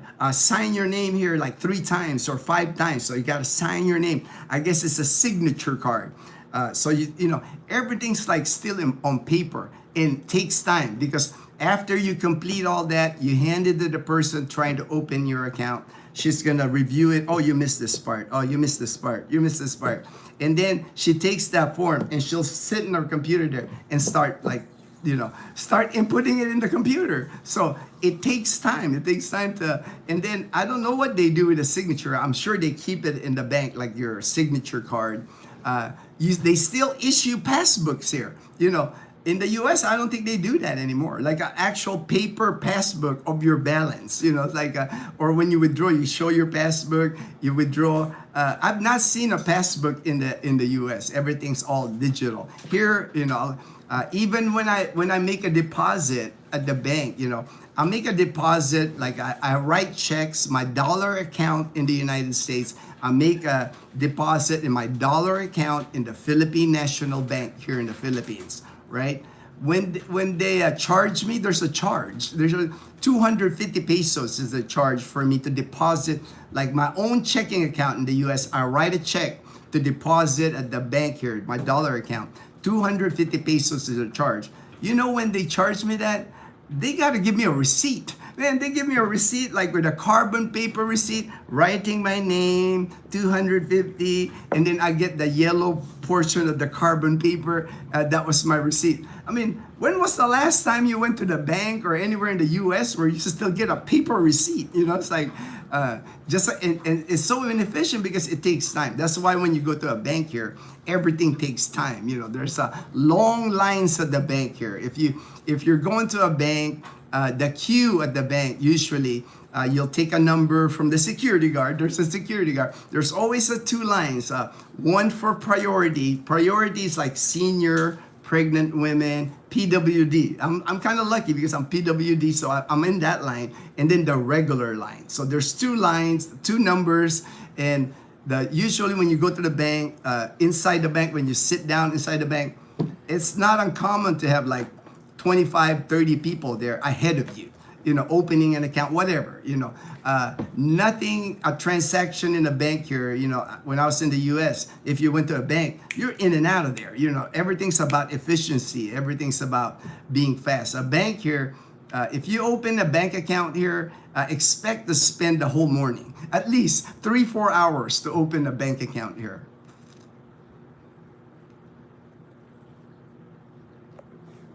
Bill Meyer. Hey, Bill Meyer. Hello.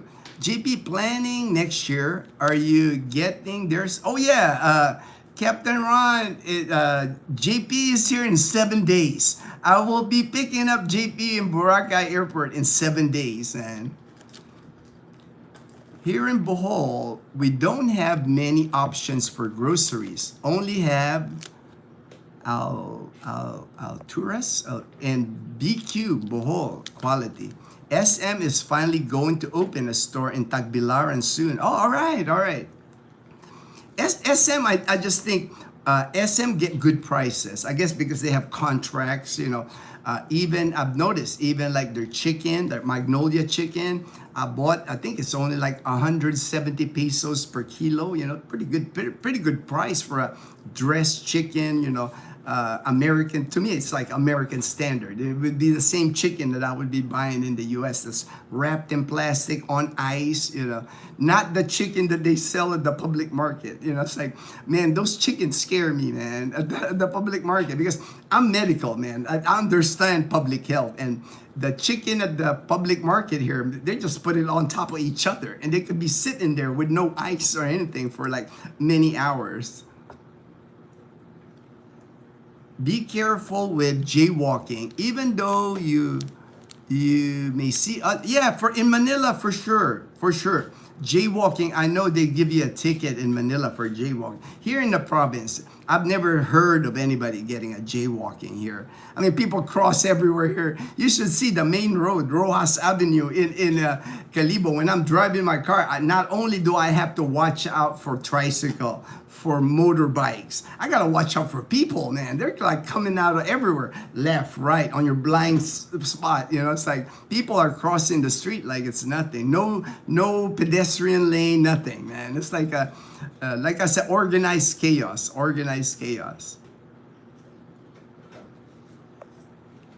You are exempt, yeah, especially if you're a foreigner. Thank you, Pinay Heart. Yeah, when I'm walking, even in Calibo, I'm always careful. I'm always walking against traffic, not with the traffic, because a lot of times in Calibo, there's areas where there's no sidewalk. The vendors have taken over the sidewalk. People park their motorbikes on the sidewalk. You end up walking on the street. So I always walk like I'm seeing traffic coming my way. That way, if they're gonna hit me, I can at least jump or duck. If you're going with the flow of traffic, a motorbike, tricycle might clip you, might hit you from behind because you can't see them.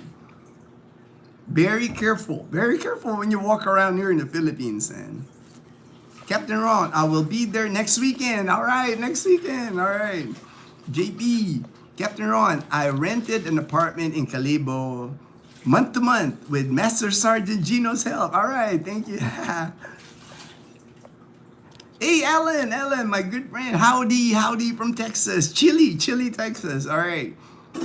Too bad our home in Calibo is being used by family. Otherwise, we'd have you be our agent. I'm trying to actually like move away from that, I'll help people, find an apartment, but it's not easy. People think it's easy to find like apartments here, dealing with landlords here. It's like you never get a straight answer from the landlords here. It's always, it's not easy. It does help if you know somebody here, a Filipino. That's why I don't mind I did it for JP. I'm sure I'll do it for Daniel when he gets here, but they're not the easiest people to talk to here as far as the landlords. My brother-in-law just graduated police school in Calibo. Wow, all right. He is a red shirt officer now. All right, congratulations to him, man. That's awesome. Hey, introduce me to him so I know a cop. I know a cop in Calibo, man. How many people on your island? On the island, on Panay Island, I'll have to check on Panay Island, but Panay Island is like 4 provinces. Our province of Aklan province, we're about 500,000 people in Aklan province. I don't know how many people they have in Antique province, Capiz province, and Iloilo. Iloilo probably would be bigger. A lot more people live in Iloilo. So I'm thinking if I had to estimate, maybe I can like even Google it. The whole island of Panay, I'm thinking probably 2 million. That's just a guess. Let me Google it and see what Google tells me. How many people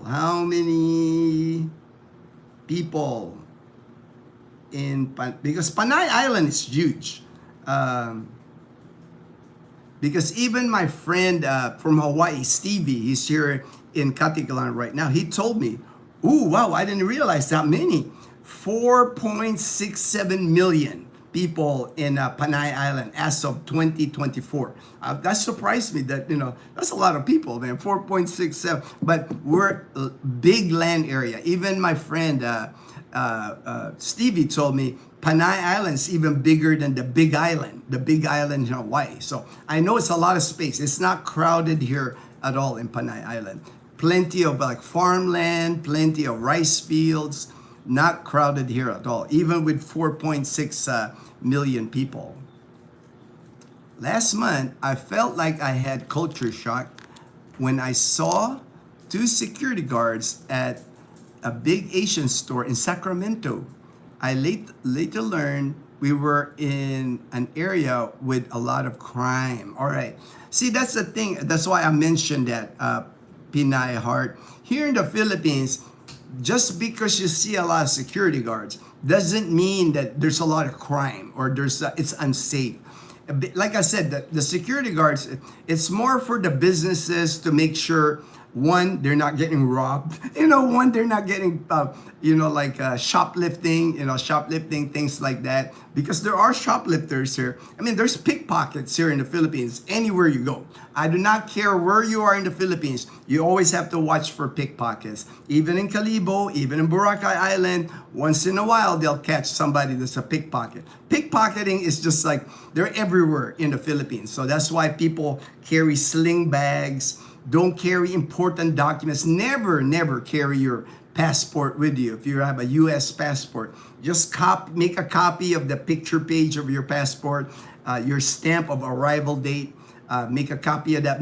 Don't ever carry your U.S. passport here with you because they will pick that from you. Wallets, don't carry a lot of your cards. If you're not me, I don't carry my cards in my wallet. If I only carry my ATM when I know I'm going to use it. If I'm not going to use my ATM stays in my house.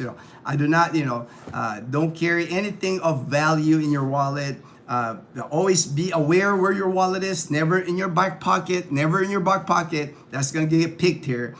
Me, I wear like a fanny pack with my GoPro a lot of times, with my phone and my wallet in front of me. It's like lots of pickpockets in the Philippines. It doesn't matter where you are in the Philippines. No doubt, no doubt. How come there's too many check here in NAIA? NAIA is, man, you'll have to go through one security check after security check. I haven't been to NAIA in a while, thank goodness. Thank goodness, man. I try to avoid NAIA. I know they're trying to improve NAIA. NAIA is Ninoy Aquino International Airport, international travel out of Manila. They're building a new airport in Bulacan. Hopefully, when that gets built, it decongested NAIA. NAIA is just crazy, man. From the time they drop you off at the entrance of like the departure, there's like a ton of people, a ton of security checks, snake kind of lines. It's just not a good airport to fly in and out of. I don't recommend, if you're flying to the Philippines, try to fly to Cebu City, try to fly to Iloilo City, Angeles City. Avoid Manila International Airport. It's probably the worst airport here in the Philippines.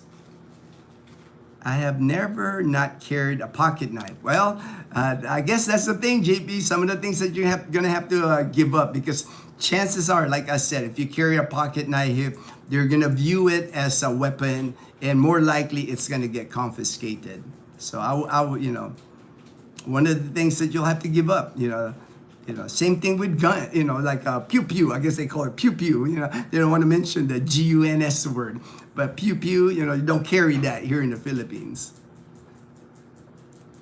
Awesome, JP. Let us know where you meet your Filipina and positive thoughts on your new journey. Yes, Captain Ron. Actually, JP told me he has no problem sharing that information. He's no problem me filming him when he gets motorbike.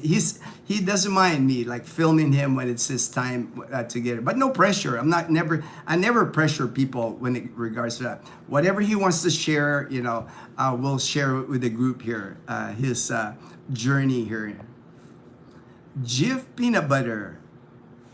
I'm a massive for my favorite, Belus. You know what? It's been a while since I've seen Jif. I don't see. I don't think I've noticed Jif. Mostly I saw Skippy. I'm a Skippy peanut butter. Different kinds of Skippy, crunchy, creamy. But I'll have to look the next time at SNR for Jif. But I'm a peanut butter person, man. I love peanut butter. Peanut butter and jelly is my go-to sandwich. I keep my eco bags in my cargo pockets. Yeah, I know, right? Because, they're handy. The eco bags are handy, and then less, everything here in the Philippines, we got so much use of plastic here, I think we're like one of the worst country in the world as far as like using plastic and polluting with plastic. So that's why I have the eco bags, my personal bag with my wallet, because of some of the security at some stores. Yeah, right? Because if you're carrying a bag, you're carrying something, a lot of stores here will like have you check it in. It's like if you're carrying a backpack, if you got a backpack with you, more likely when you enter a department store, you enter Ace Hardware, anywhere, you have to check in your bag. So it's a hassle that you got to check in your bag. I guess they're afraid people will shoplift using their bag here. Lots of people stealing and important products for sure. Yeah, I'm sure that's why they're locking up the imported items. They're for sure the chocolate, for sure, like your Twix, your Snickers, and all that. Usually it's in lock and key. Usually the candy bars are like on lock and key here. Wow, was the Skippy locked up next to Johnny Walker? LOL. What's funny, man? Well, Alan, the liquor's like out in the open. I can just pick up the liquor, but the Skippy was locked. I was like, what the heck, man? I guess you can't really like, it's easier to like shoplift like a Skippy. It's plastic container. You can like slip it, but like it'd be hard to like a Johnny Walker in a bottle. In the bottle to carry. Oops. I had a huge collection of books, hundreds and thousands of DVDs. I just had to let them. Yeah, just had to. Yeah, I understand. Daniel. One time I had CDs. I had records. Like those 33 albums. I got rid of all that stuff, man. Now, if I do listen to music, it's all on a phone. It's all on the phone. So. Same thing with DVDs. A lot of DVDs, a lot of them, they're streamed now. They're on YouTube. They're free on Netflix. Well, not free on Netflix. You're going to pay for Netflix, but a lot of movies are on Netflix now. Hello, Colonel from Lowell, JP. Daniel, 2 more days and I'll be out of my house and on my way to Seattle for Christmas and then fly out to Caticlan. All right, JP. Cannot wait, JP. I'm excited to pick you up at Caticlan. I'm sure we'll have plenty of stories. Hopefully we get better weather, man. It's like been raining here. Hopefully when you arrive, we have good weather so we can go fishing. Pinay Heart, Walmart, Sacramento, California, lot these travel size products. LOL. Anything for hygiene products. LOL. Yeah, I guess that's the thing now, I guess, right? It's like, I just never noticed that they were locking products now. But, it makes sense, theft deterrent. That's why they have security guards at grocery stores here. They actually have, like at Save More, SM Cherry, all the grocery stores here have security guards. The security guards actually walk around the aisles. I could be like pushing my cart like at SM Cherry the other day, and there's a security guard. It's like making his rounds like the aisles. It's like looking at me. I'm like, hey boss. It's like, hey boss, what's up? They're inside, the security guard. They're at the door. They're also walking around. It's not just 1 or 2 security guards at the SM Cherry, at the grocery. There's like 4 or 5 of them in there, looking at the aisles, looking at what people are doing. I guess, for theft deterrent. I guess they probably lock up. Oh yeah, they do. They do the Smuckers. I even saw like the mixed one. It has the peanut butter and the jelly mixed in. The Smuckers. All the imported items were locked up.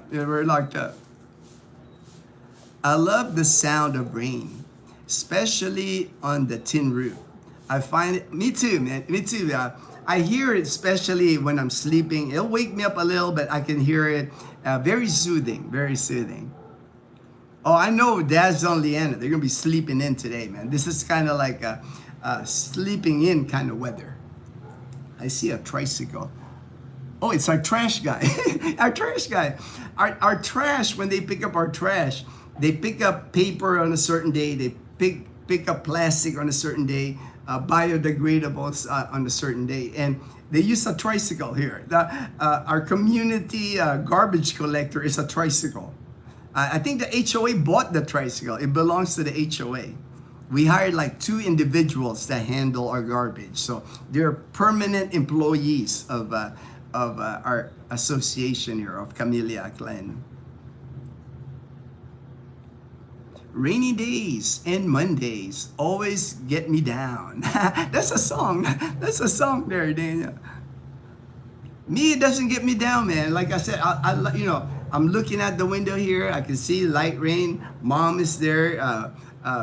She's removing some leaves from her plants. She's like checking her plants here. I'm just watching her, but it doesn't bother me. Rain doesn't bother me much. It's like, it doesn't get me down. It's good coffee weather, good coffee weather. And I'm sure we'll think of something to do here.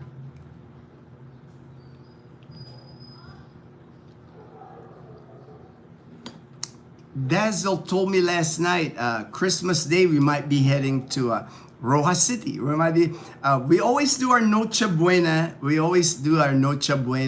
on the 24th.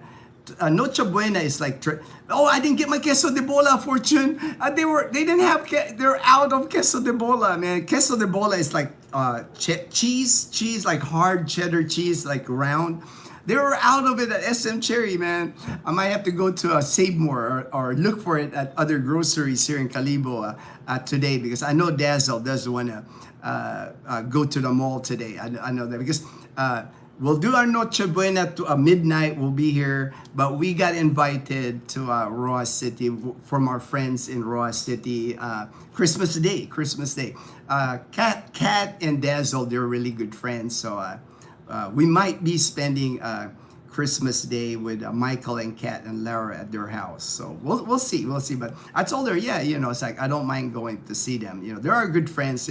Lara and Dazzle, they're really close. So.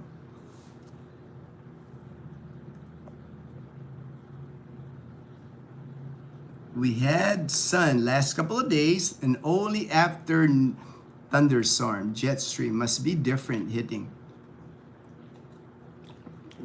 Here the weather, Belus, it would be sunny. Like today won't be sunny, it doesn't look like. But the last couple of days, during the day, it's been sunny. Actually gets up to like 90 degrees. But once sunset time, downpour. And then nighttime, it's been downpouring here during and then now it's going to be rainy for most of the day today. I watch YouTube videos 8 to 10 hours of black screen and the sound of rain. Getting ready for the Philippines. Yeah. But you're coming in, JP. You're coming in during the dry season. January to June, we don't get much rain. January to June. As a matter of fact, like end of February, March, April, May, we're talking like heat wave here. We're talking like drought conditions here in the Philippines. So in Aklan province, man, we get like brush fires and stuff like that during the summer months here. You won't see all the rain till about July. Are you in the Philippines? Not yet, Captain Ron. Daniel will be the next after JP. Daniel will be here in March. And he's also headed here. First, he's gonna land in Cebu City because he wanted to take care of his SRRV, the retirement visa. That's why he selected Cebu. But once he's gotten his SRRV, he'll come here to Calibo, check out Aklan province. I'll help him secure his home here, his apartment anyway.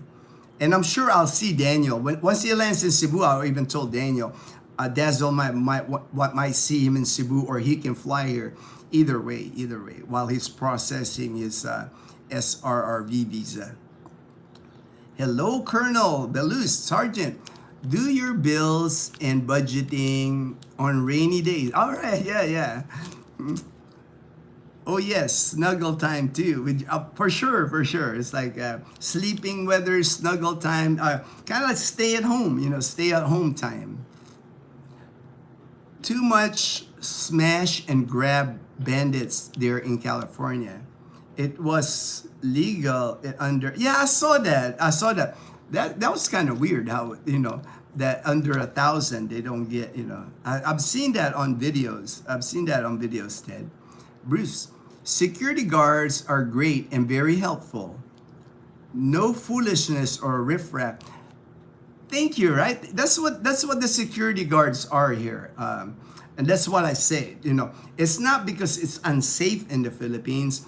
The security guards are everywhere in the Philippines. The malls, banks, grocery stores, to keep everybody in order. That way, there's no, you see people fighting. I've seen videos, sometimes people fighting at McDonald's or at a fast food place, or even fighting at Walmart.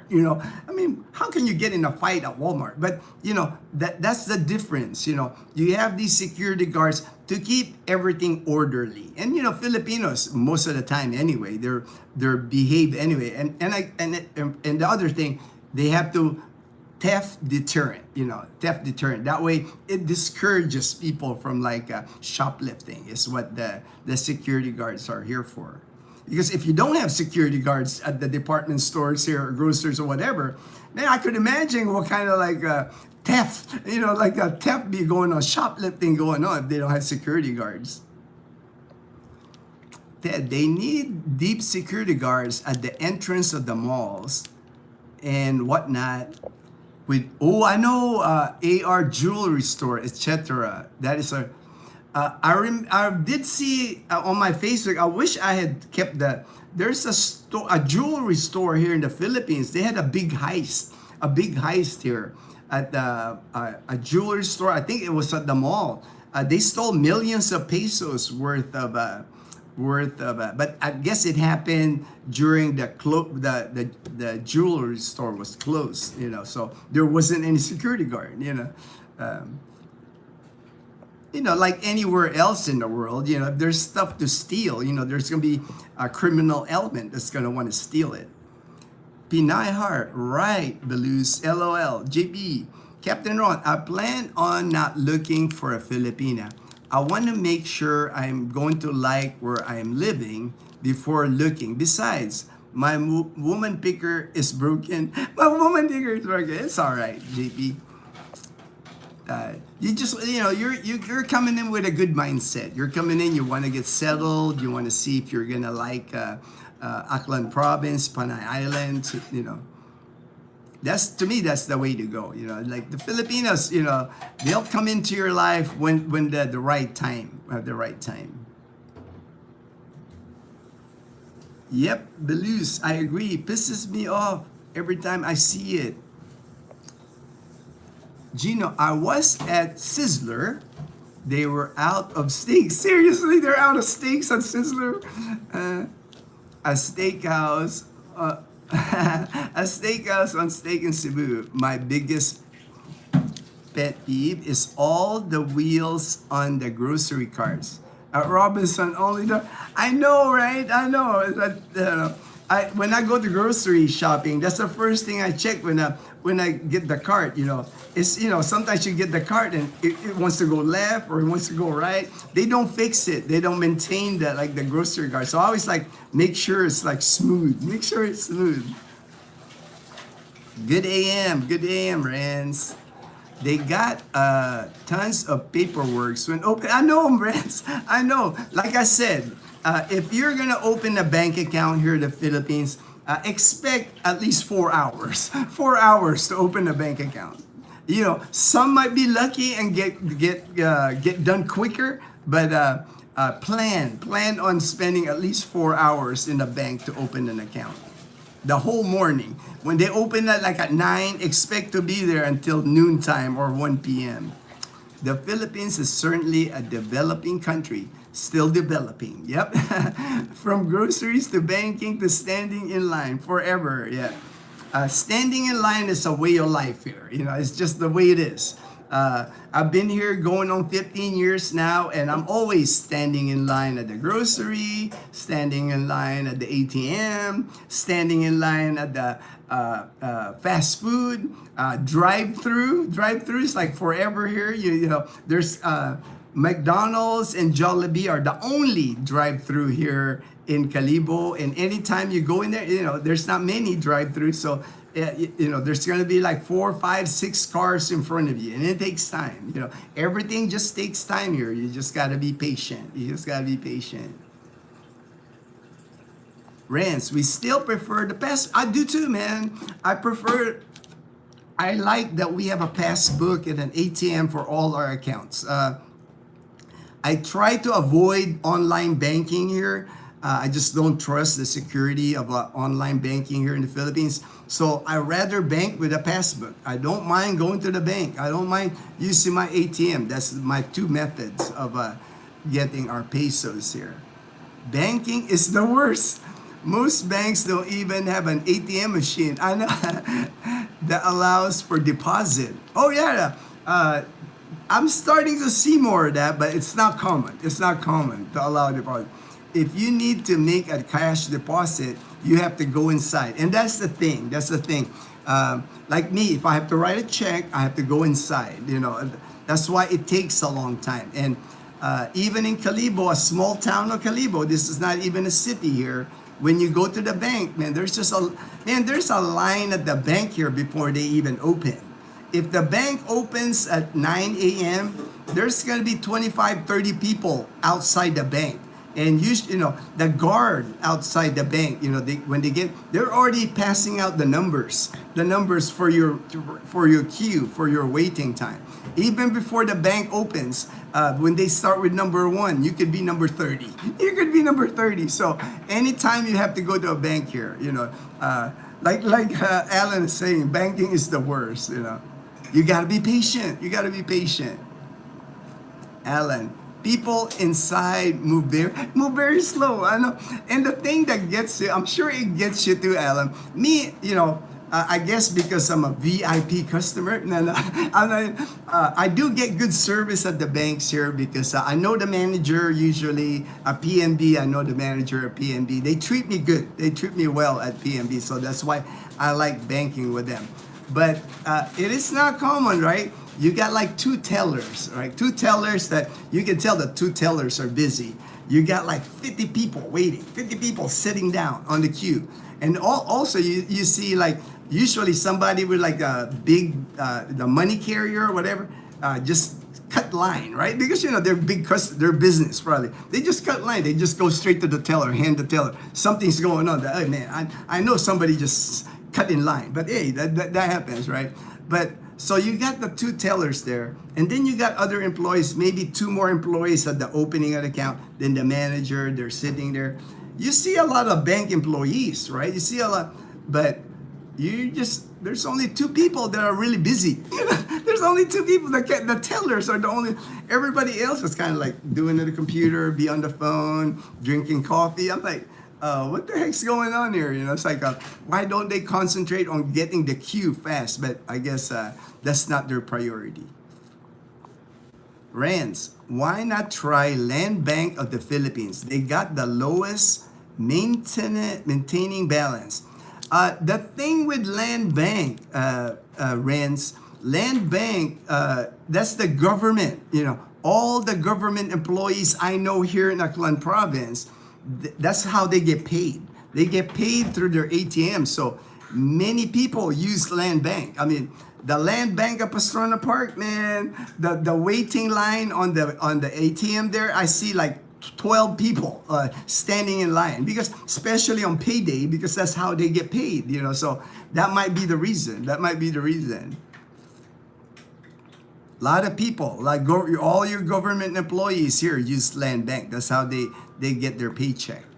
I went to a dental clinic last week, and they don't print the paper for me to fill up. They told me that I have to log in online, and while I'm there, LOL. I was glad that I had a good CP signal. Yeah, everything's automated now, right? To me, Here, unfortunately, there's still a lot of paper. Even when you apply for your driver's license here, like if you're trying to get your get your Philippine license based on your American license, they give you a paper to fill out, and you're gonna be carrying that paper around you because you got to take it to the medical exam. There's just an enormous amount of paper still here. Your car registration, everything's on paper. There's really no place, you would think that, I know in the US, this was 2011 when I left the US, my car registration in the US, I just renewed it online, so I never had to go to the DMV to renew my, I just paid the amount, charge it on my card, and I get in the mail, I get my new sticker, Here, man, to renew your car registration here, it could take a day. It could take a day waiting in line, going to several lines to get your car registration renewed. Recommend buying a nice big bottle of chill pills before, chill pills, yeah. You definitely would need it. I think I've mentioned it several times. One thing you need to really bring in the Philippines is a lot of patience. If you're a very impatient person, if a little thing aggravates you, then you might have a hard time here in the Philippines. The good thing, most people that do come to the Philippines, most of the time are retired. It's like, so when you're retired, you just have time. Usually, over time you build your patience. Like I know JP, he just quit work a couple of months ago, so now he's officially retired. So there's really not a, you don't need to be anywhere, you have the time to wait, so a lot of times once you're retired, you start thinking like a retired person. It's not the little things that used to bother you when you're like crunched for time, when you're working and you're trying to get stuff done. Once you're retired, a lot of times, it's like, well, yeah, I'll wait. I'll keep myself busy while I'm waiting. Exchanging US money at a bank is a hassle. At NAIA, they just take your cash and exchange it.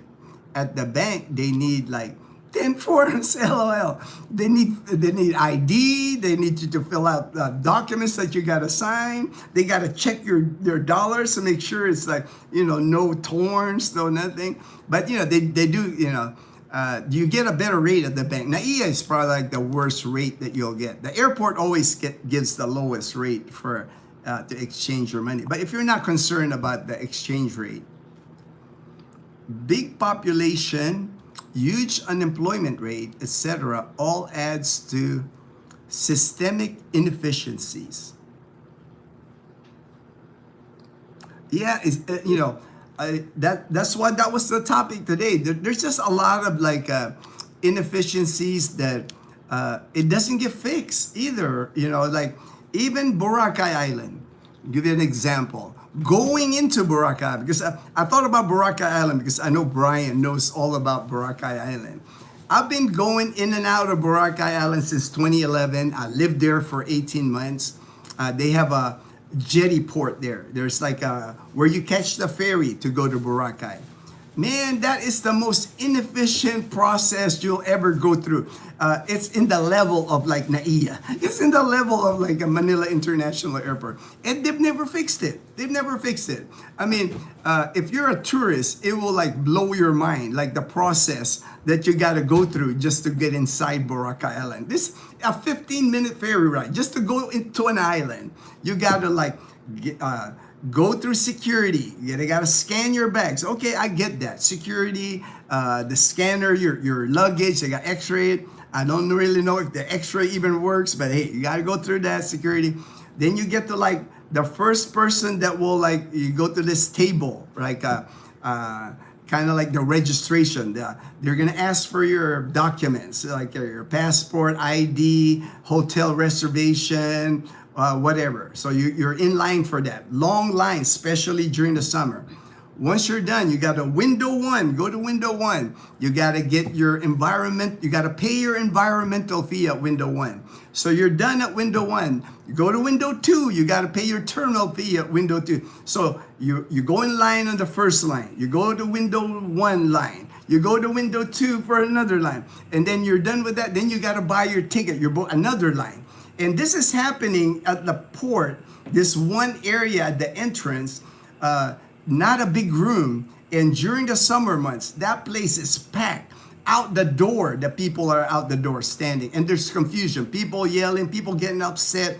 I mean, they're just trying to get inside the island, And that's always been like that, even to this day. Just coming summer 2026, it's going to be chaos. And even after you've gone through all the line, you got to go through another line to get your ticket on the boat. Another line, you got all your documents and they're like checking your documents. And then you get to finally, you fill out the paper, your ticket. You got to fill out your name, your address, your hotel or whatever. You got to get that paper to get to the boat guy, just so the boat guy can give you a ticket to the boat.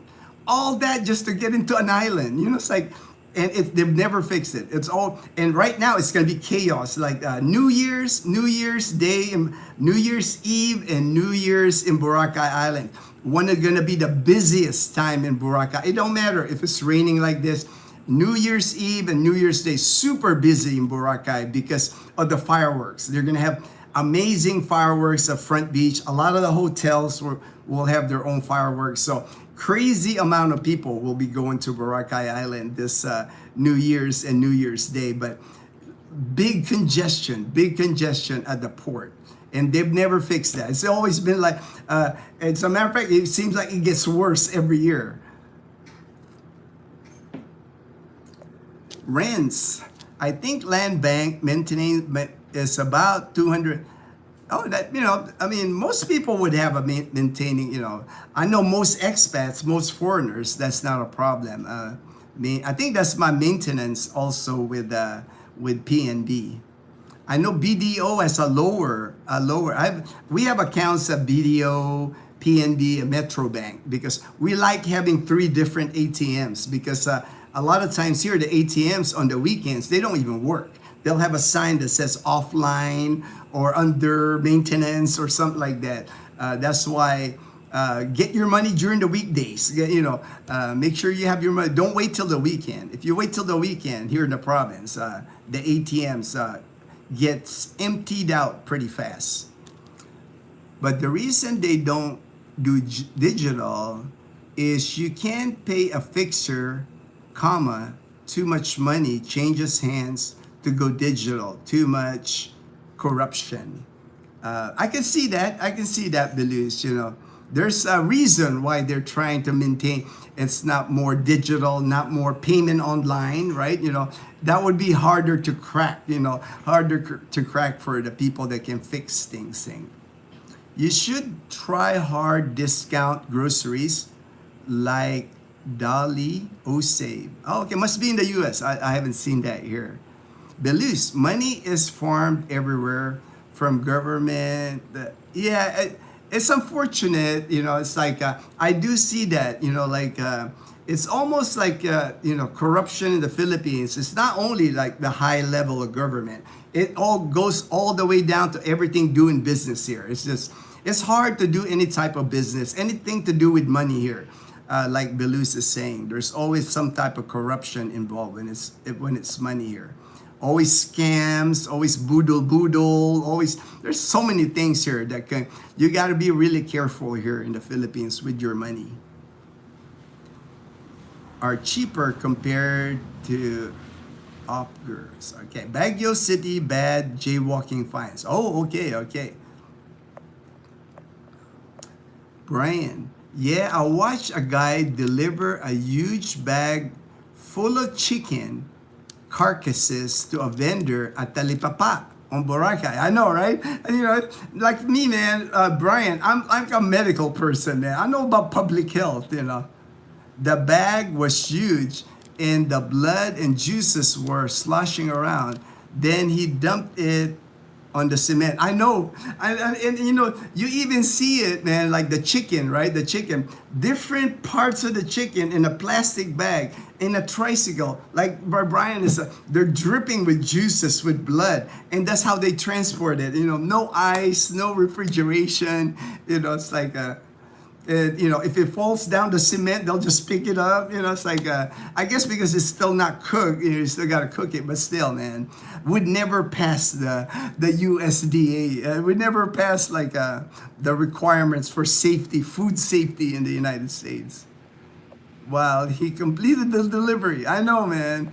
I never looked at chicken in the Philippines the same way again. I know, man. That's why like I said, meat products, pork, chicken, beef, I get it from the grocery. I get it from SM Cherry and Save More. I don't buy that stuff from the public market because, like Brian is saying, you might not want to eat it after what you see, like what goes on in the public market here. Captain Ron, I hear Filipinas will adopt foreigners as their boyfriend. I may not even know. Not even though I have you get adopted. We'll watch out for that, JP. You can ask me questions if you got adopted by a Filipina already. Find 2 in my units. 1945 war bonds. Oh, wow, war bonds.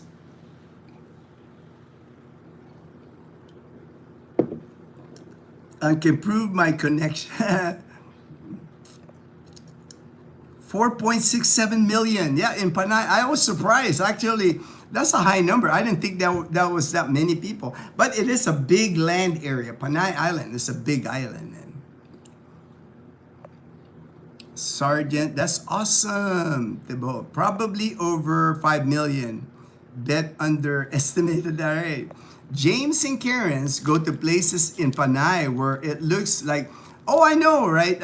Libacao. I know James likes to go to Libacao by Aklan River. You know, it's like there's many places like that here in Panay. Panay Island is huge, man. Even Antique Province, man.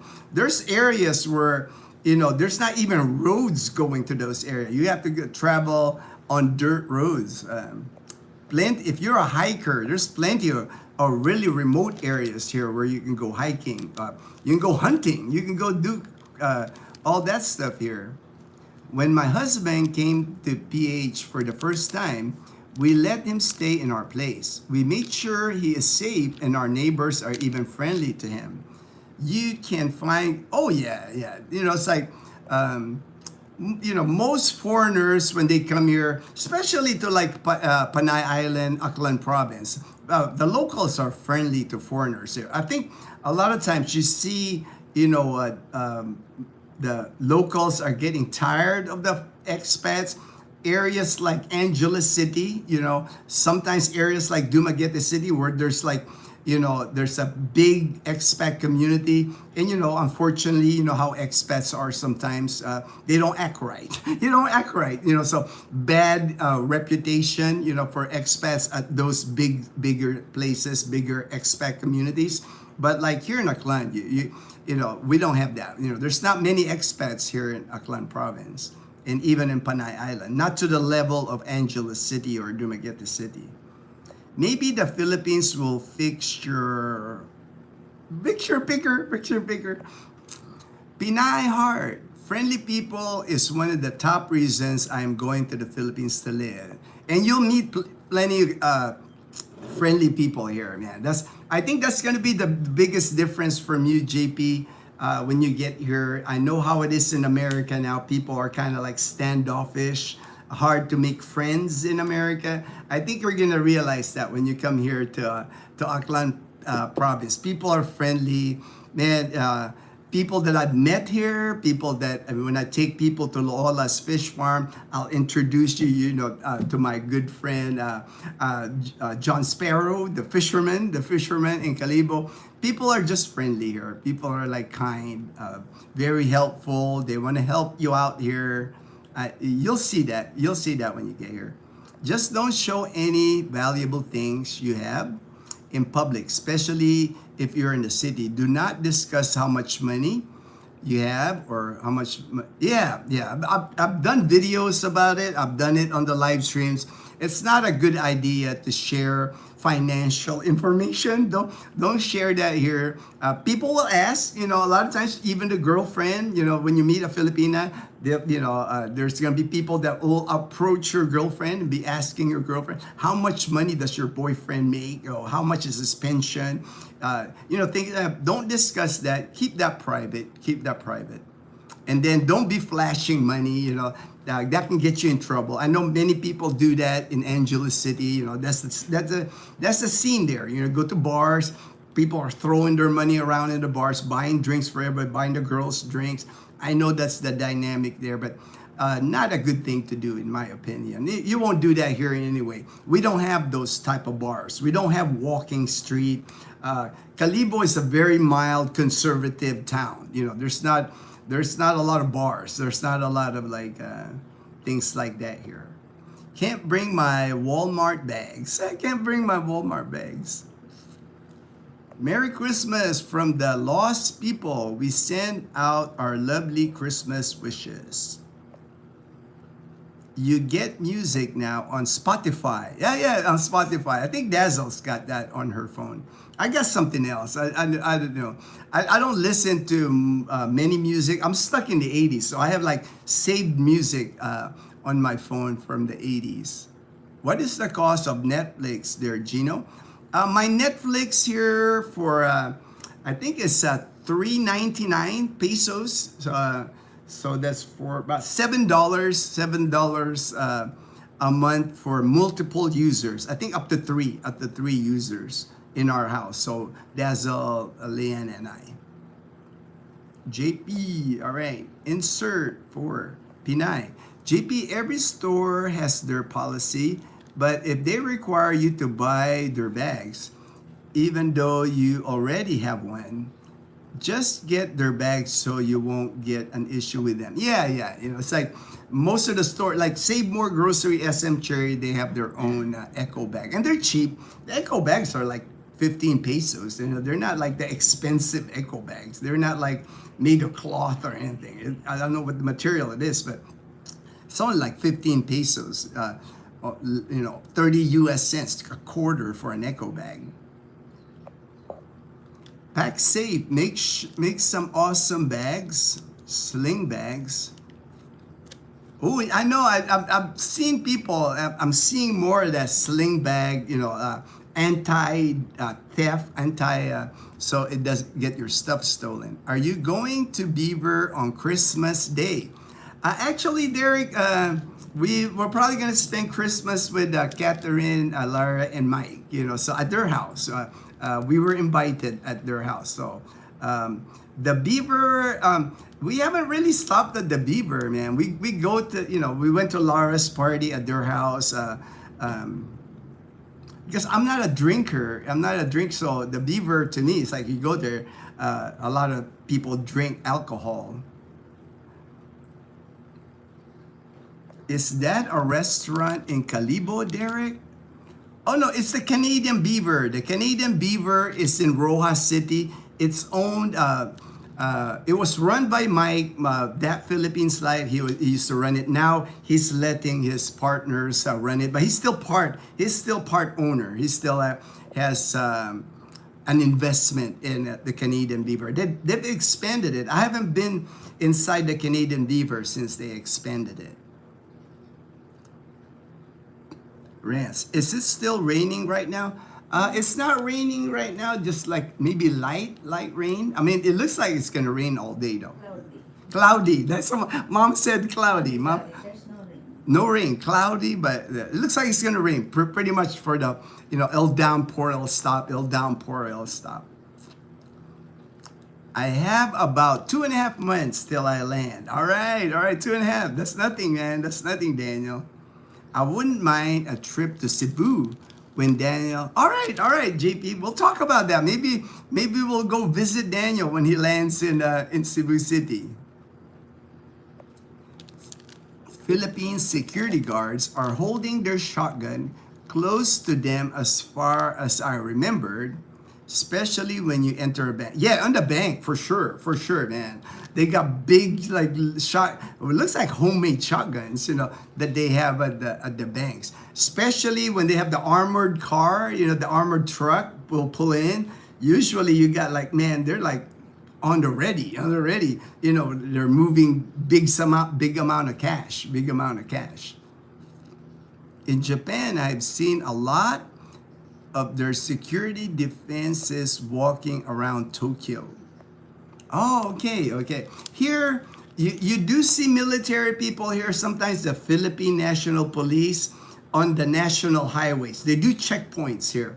A lot of times, I think the checkpoints, they're looking for guns. They're looking for people that travel on their vehicles, or a lot of times the motorbikes, the tandem, they're usually like a back rider, because they've been known to like bring weapons. So they're looking, they're not only weapons, but they're also, the LTO is checking for your driver's license, your insurance, and your registration. But they do have checkpoints here. Even here in our province of Aklan, random check. I could be just driving to Calibo, and on the way back, there's a checkpoint. I have to roll down all my windows. They have to be able to look inside your car, see who's driving. Maybe they're looking for somebody. I don't know. Maybe, but that's the procedure. Because here you're allowed to heavy tint, like in the province. My car is heavily tinted. You can't see inside my car. My windshield is even tinted. You can't see me in my car. That's allowed here in the province. So that's why I have to lower all my windows when I come through a checkpoint. I found that out the first time I went through a checkpoint. I rolled down my window, just the driver's side, so I can talk to like the Philippine National Police, and he goes, you need to roll down all your windows. So now automatically, when I see a checkpoint, I'll roll down all the windows. Seat belts. Everybody's got to have seat belt. Even passengers in the back. Make sure everybody's got a seat belt on. I even saw them sweeping the street after our car crash while we were driving to Tokyo. That's why Japan is so clean. Here, man, here in our neighborhood, our security guards at the gate, man, they sweep around the area there. They keep everything clean, man. You know, like I said, the security guard here, man, our security guard here at Camila, man, they go above and beyond. I mean, they're even our guy that received packages for us. Like, if Dazzle and I were leaving the house, if there's nobody in the house, and there's a delivery schedule, a Ninja Van delivers, DHL delivers, any delivery service, all we have to do, most of the items we order at Lazada is cash on delivery here. We don't pay in advance. All we do is I get a Ziploc, a piece of papers, putting my name, the amount, and the delivery person, and I give it to my security guard when I leave. And when I come back from Calibo, the security guard will have a package for me. Like I said, they do a lot more than just like they're kind of like receiving packages, cleaning. You know, they do a lot more, man. They're like all around.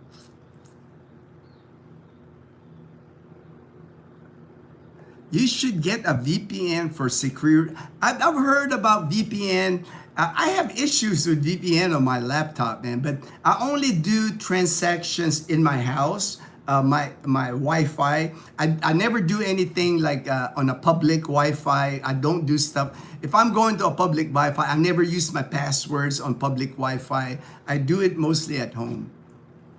Public Wi-Fi, basically, when I go to public Wi-Fi, it's usually just YouTube. Usually just YouTube. I don't try, anytime you have to log on or anything like that using a public Wi-Fi, that would be dangerous, to do here, because you never know. You never know who's stealing your passwords and all that. I've never had any incident without VPN. I don't have VPN. I've never had, I graduated IT. I understand security. That's why I'm really careful. I don't log on to bank accounts, anything monetary. I don't do that online. I work with passbooks, man. I went old school, man. I went back old school. I don't trust the banking, online banking security here in the Philippines. No way, no way.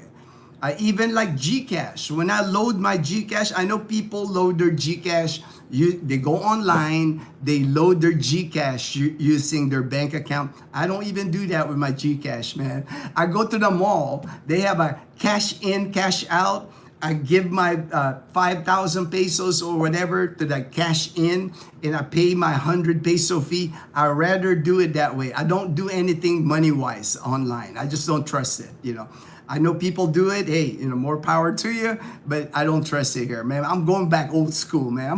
I'm going passbook. Give me my money. Give me my passbook. ATM, I do trust the ATM because I have the card. I have the PIN number. But even ATM, I don't load a lot. We don't load a lot of money on our ATM. I'm super careful when it comes to money here, especially anything relating to online and money.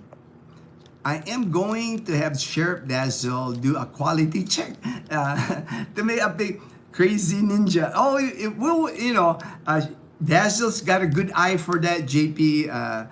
She'll be screening the Filipinas that you need, Me too, I try to protect my friends, It's like there's usually red flags that a lot of times the person doesn't see that Dazzle and I would see immediately. We'll see immediately the red flags.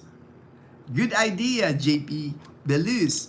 God bless all. I have to. All right. Get jiggy with it. Now you gotta get jiggy. Get jiggy, Belus.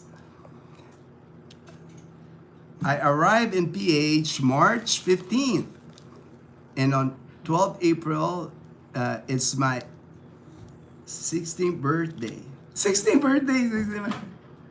It's my 68th. All right. Like they have a party, a meet everyone. Oh, no worries. That's easy, man. That's easy, Daniel. Be honest to your Filipina right away if you plan to take her to the USA or not, so you won't be wasting each other's time.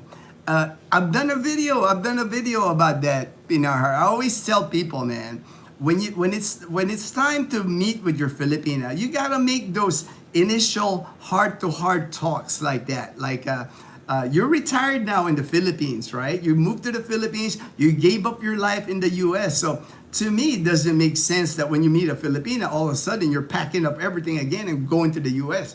It'd be hard to start your life again in the US, especially toting around a Filipina. You know, a lot of people now I know when they're retired here, they meet a Filipina, they stay here. And I know many Filipinas won't have a hard time with that. They prefer that. I know with Dazzle, she prefers that we're here than us going to the United States just because she's got her family here. You know, mom is here with us, Liana's with us, Nene, Makmak, Miko, all her brothers and sisters are here. You know, that's not easy for a Filipina to give up, man. It's a lonely life in the U.S. for Filipinas when they move to the U.S. I know, you know, people say, well, it's gonna better their life and all that.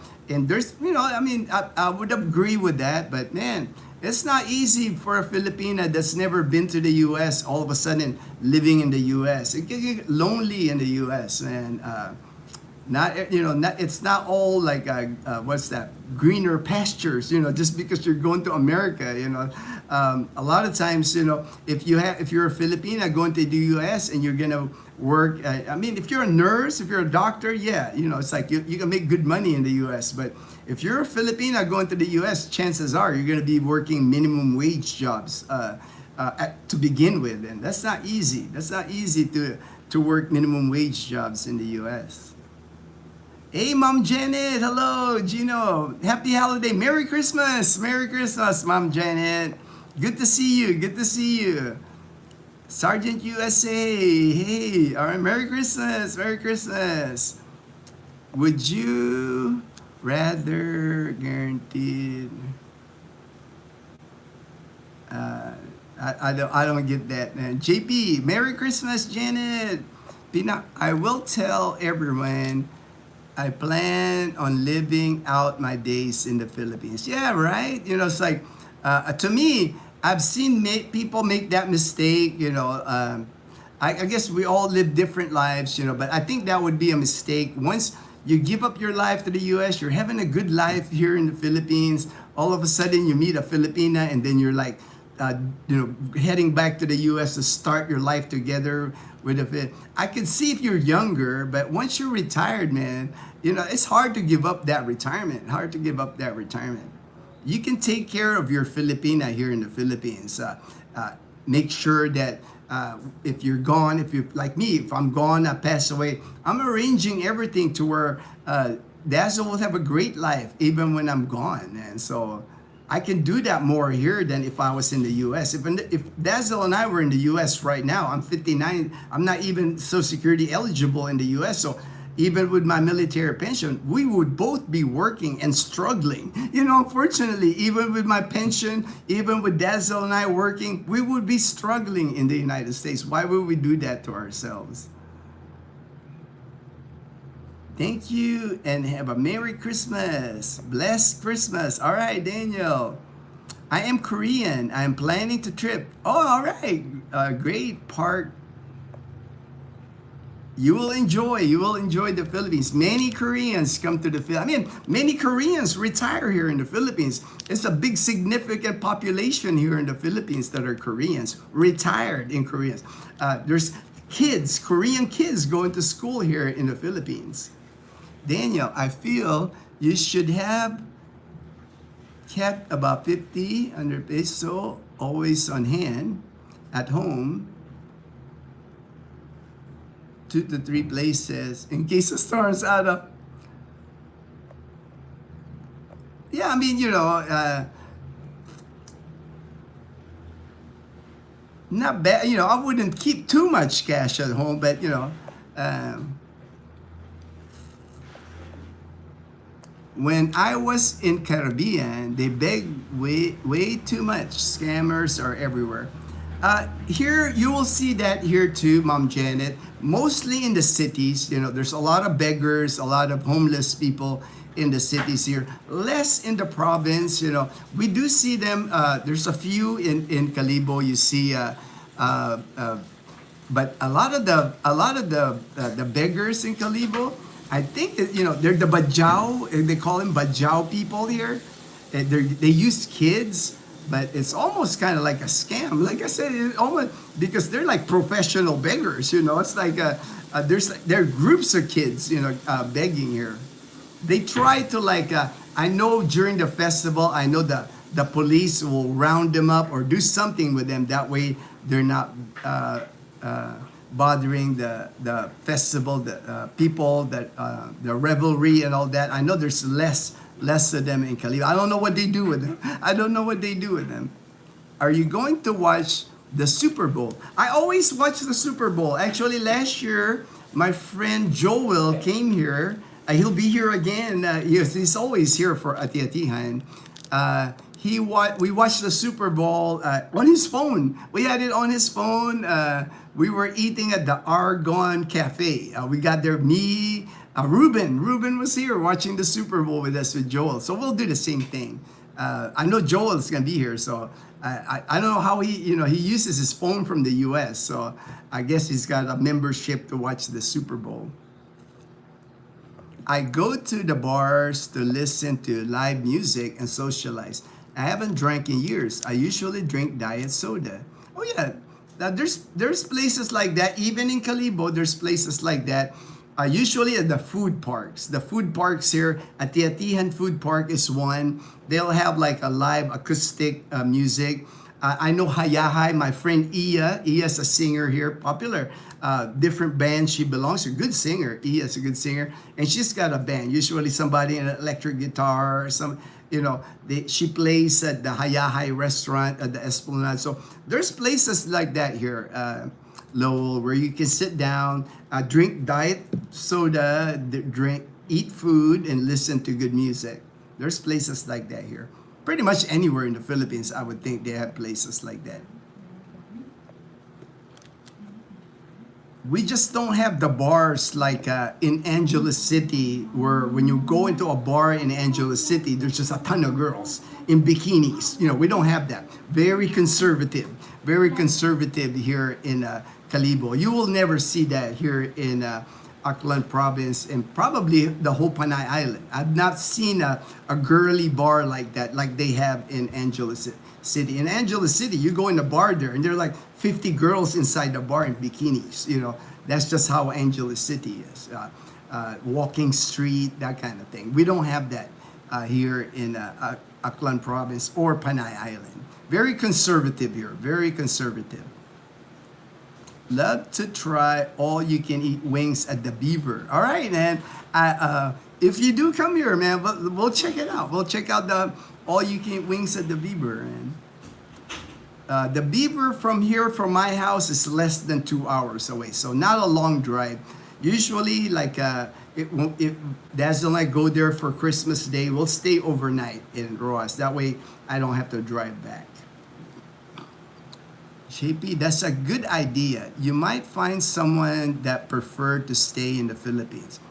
And you know what, Pinay Heart, that is more common now. Maybe back a few years ago, people, I've even heard the comment here in the live stream, the green card chasers, or they just want your green card. That's why the Filipinos. That's not really the dynamic that I see here now. It's more and more Filipinas that you meet here. They just want to live here, especially if you're retired, because you would have a better life here. If a person's got Social Security check already from the U.S., they meet a Filipina here, they would have a better life here than going to the U.S. together. Because if you're bringing a Filipina, you might not even have the income to bring her to the U.S. because that's another thing that they check. In order for that Filipina to be eligible for a green card, you'll be able to support her to go to the U.S. That she's not going to be a burden. You have to show income in the United States, and if you're retired already, you're collecting Social Security, your income dropped from the time you were working. So it's not an easy process, like to you marry a Filipina here, to bring them to the United States. It could take 2 to 3 years. It's easier actually to, like, if you're in the U.S. for a K-1 visa, a fiancé visa, to get her to the U.S., that's an easier process. If you're here in the Philippines and you marry a Filipina and you want to take her to the U.S., it's not an easy process. You're going to spend thousands of dollars. It's going to take 2 to 3 years to get her to the United States. And then when you get to the United States, you've been here in the Philippines, you haven't been working. What kind of job are you going to get in the U.S.? What kind of job is your Filipina going to get in the U.S.? That's why more and more they realize, even the Filipinas here, they realize that it's better for them to stay here, better to them with the military, with whatever pension, Social Security, whatever pension, live well here. A lot of expats here with the Mary Filipina here. A lot of them got maids here, got drivers here. You can afford vacations here. In the U.S., I don't know how many people can afford a maid. I don't know how many people can afford a maid there. I just tried NordVPN for 2 weeks. It slowed phone, tablet, laptop down. Final straw was it was interfering with watching. That's why, hey man, you can't let anything you can't let interfere with that TV live, man. Just kidding, JP. Cancel and get a refund. Yeah, I've never had VPN. I've never had VPN here in the Philippines. Never had any issue. Gino, did you ever watch the? Oh yeah, I love that movie, Brad Pitt movie. I love that movie, man. The zombies that they were running. The zombies that were running, man. I love that movie. Applied to many aspects today in life. That's funny. GP, I used Surfshark VPN and haven't had those issues. Thanks, Gino. Have a wonderful day. All right, Pinay Heart. Thank you for joining the live stream today. Oh man, I'm getting long today, man. I got carried away today. I'm sorry about that. I got carried away with the time here. I just noticed the time, man. Okay, I'm gonna try to go through this fast now. I can't have kids either. I like kids, but couldn't have them. All right, hey, man. Molly Miller said hi. Molly Miller. What is Christmas like in the Philippines? Oh, fun, man.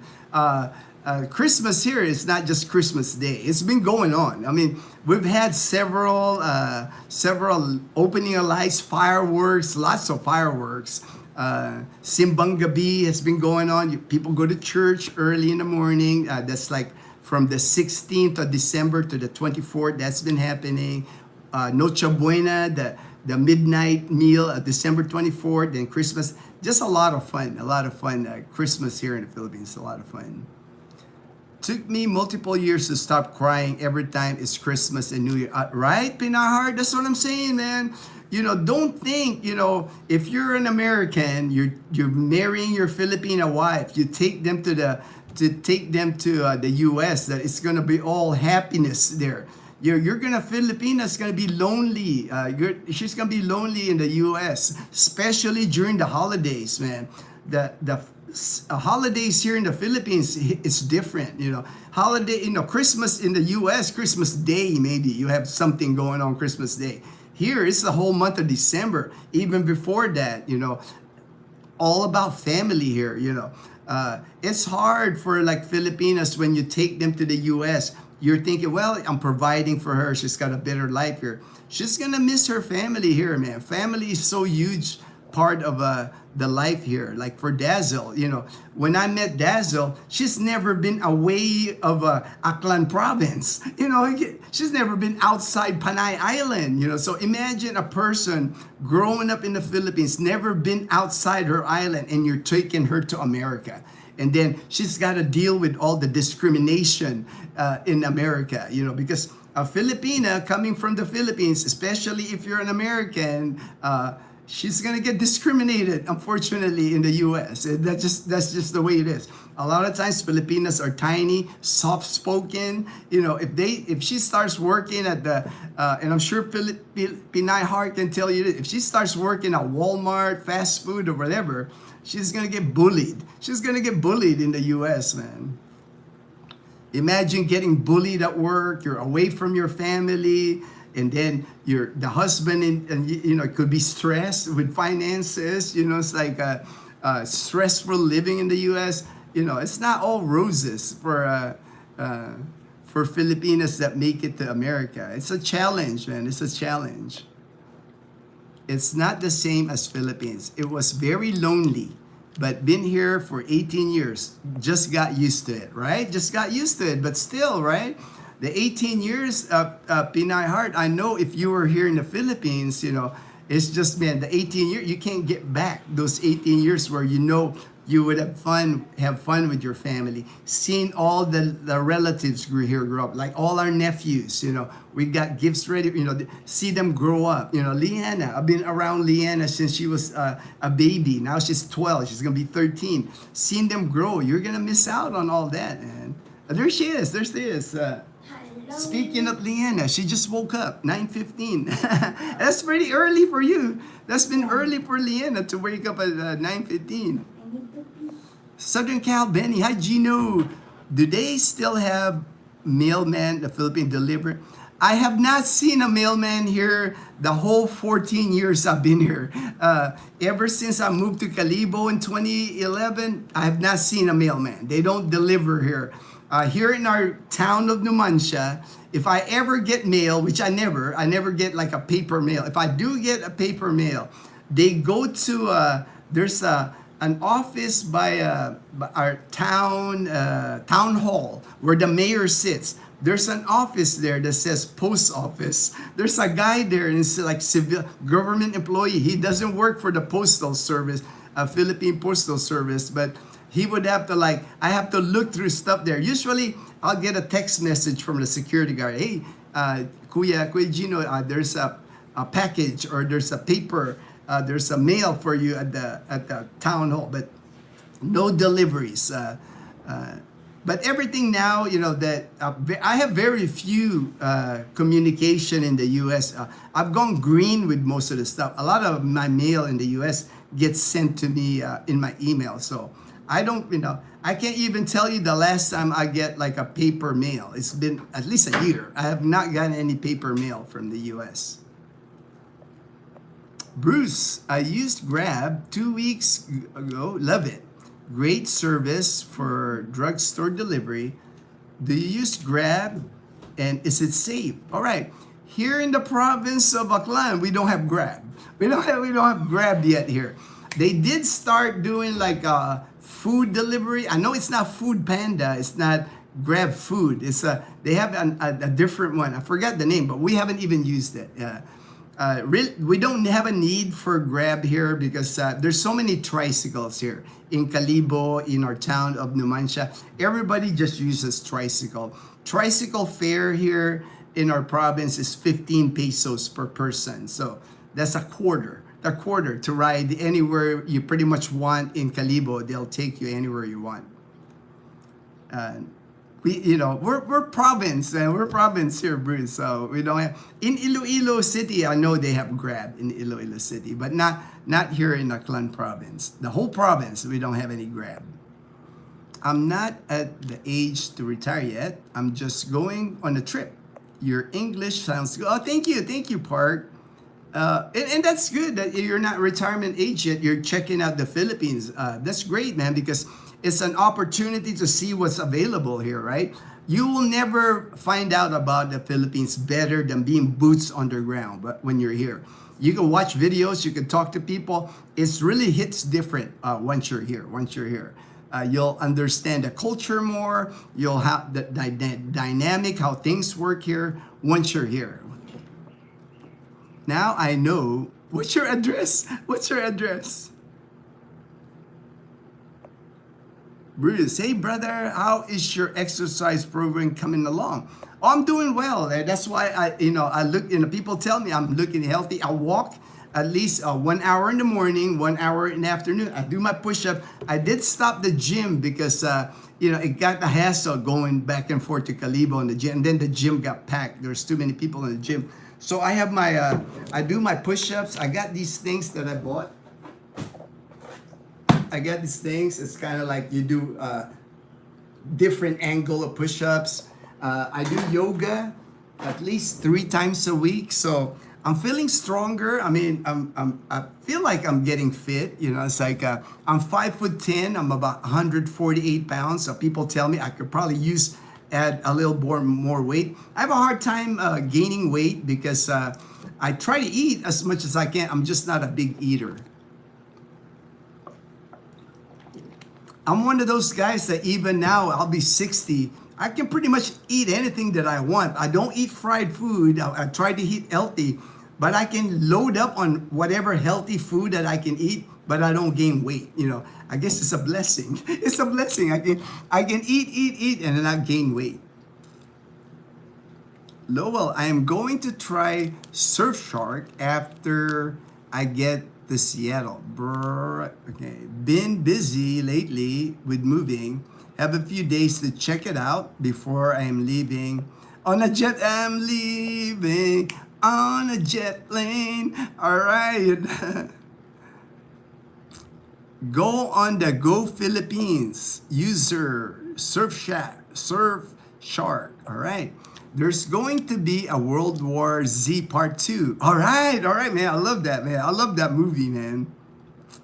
JP. To me, the fast-moving zombies are take Night of the Living Dead and Walking Dead are the true zombies. I know, the Walking Dead, they're kind of slow,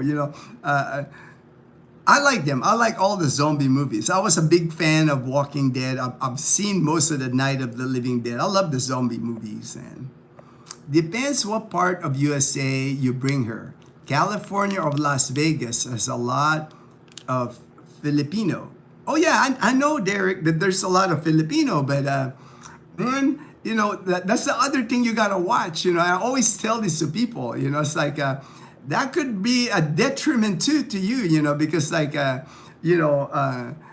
if you're marrying a Filipina here and bringing her to the U.S., some of those Filipinas in the U.S., you might not want her to be around them. Just saying, because I've seen that dynamic too many times, where you meet a traditional Filipina here, reserved Filipina, it's like that's why you fell in love with the Filipina. Next thing you know, they're in the US and they're getting too Americanized. They're buying Louis Vuitton. They're hanging out with girlfriends, going to the club. It's like that can go sideways for you too, man. So it might not be beneficial to go to areas like where there's a lot of Filipinos, And then the Filipinas gonna be out of place anyway when they go to the US, California, Las Vegas, where there's a lot of Filipinas, because a lot of those Filipinas been in the US. You're gonna run into like, they're already like buying stuff. They're into material things. You might have a conservative Filipina come in from the province, and she's gonna be exposed to that, and it might not go well. It might not go well for you. I've seen many, unfortunately.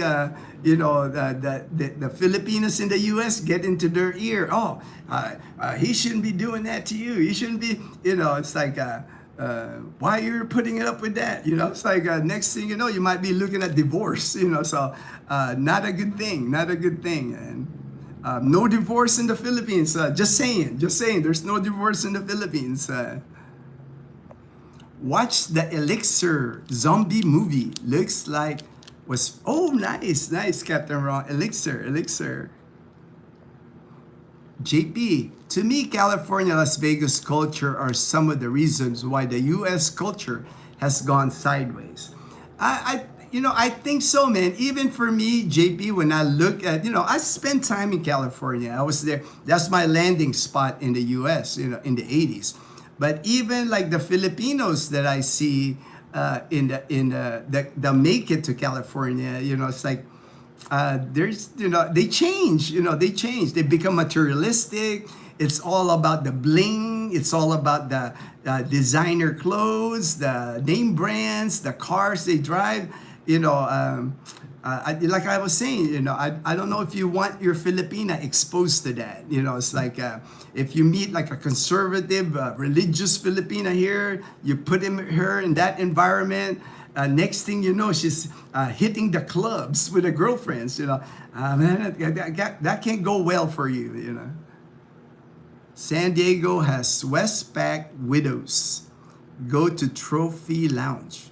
Oh, okay. I don't know what that. Westpac has Westpac widow. I don't know what that is. I don't know. That's a new term for me, Derek. I've never heard of that. Go to Trophy Lounge. I don't know what a Trophy Lounge is. Yep, I learned my lesson. I can't handle being around with a big group of Filipinas against my... All right. See, I love you, Filipina heart, because you have the same thinking that I'm thinking. It's like, it's not always a good thing that, you're thinking, well, I'm bringing my Filipina here because there's a lot of Filipinos here. That's always not a good thing, because like the Filipinos in the United States and the Filipinos here in the province, totally different people. I've been around both. 30 years of my life was in the U.S. I've been around Filipinos in the U.S. I've been around people here in the province now. Totally different people. The people here in the province in the Philippines, they're just honest, they're humble, they're not manipulated with material things. They'll invite you to their home, whatever food they got, they'll share with you. They're not after your money. They're not competing with the Joneses. When you go to California, you go to Vegas, and you meet the Filipino groups there, a lot of times it's competition, jealousy. It's like drama. I don't get that. I don't get that here. The Filipinos that I deal with here in the province of Aklan. And Filipina Heart, I'm sure she knows all about this. She's got experience. She's got experience. Pinay Heart, you are very wise. Much respect. When my husband was deployed for 9 months, I worked 2 times a day and was hoping that my fellow Filipinas at my sources of strength. Right, of course. I spent hours and times with them. This is the last comment. So I'm going to end the live stream. I went way beyond my time, and I apologize. The comments just got busy today. I'll try to cut down the time next time. Next thing I know, they were backstabbing each other and talk other people's life. Thank you, right, Pinay Heart. I've seen that. I've seen, like I said, it's not always good if you're an American, you're bringing a Filipina in the U.S. It's not always a good thing to like expose her to a lot of Filipinas in the U.S. Unfortunately, because a lot of Filipinas in the U.S., especially that's been there a while, that been Americanized, and then the jealousy, the competition, backstabbing, that happens, unfortunately. And then, too many Filipinas that go to the U.S. With their partner get divorced. I think divorce, period, right? 50% of marriages in the U.S. end up in divorce. So you don't have that dynamic here in the Philippines, especially in the province. People work out their issues here. If you marry a Filipina here, you will work out your issues. It's not like a simple issue and then I'm filing for divorce. I don't want to be around you anymore, kind of thing. Because there's a benefit to a Filipina once you take them to the U.S. If they don't like you anymore, they divorce you, they get half of your stuff. They get half of your stuff, and maybe alimony even, and child support, we don't have that dynamic here in the Philippines. Yeah, right. Now you got it. Now you got it, Pinay Heart. Just take care of your husband, take care of his son. Don't get involved with like all the Filipino drama in the U.S. Christmas spirit, take over. I know, like chat. I know we got crazy with the chat. Thanks, Gino and everyone. I hope. Good woman. Oh, all right. Thank you, JP. All right. Hey, take care, everyone. I'm gonna end the live stream right here. Thank you so much. For joining the live stream. Take care and Merry Christmas. Before I'll keep saying Merry Christmas until we hit Christmas Day. Take care, everyone.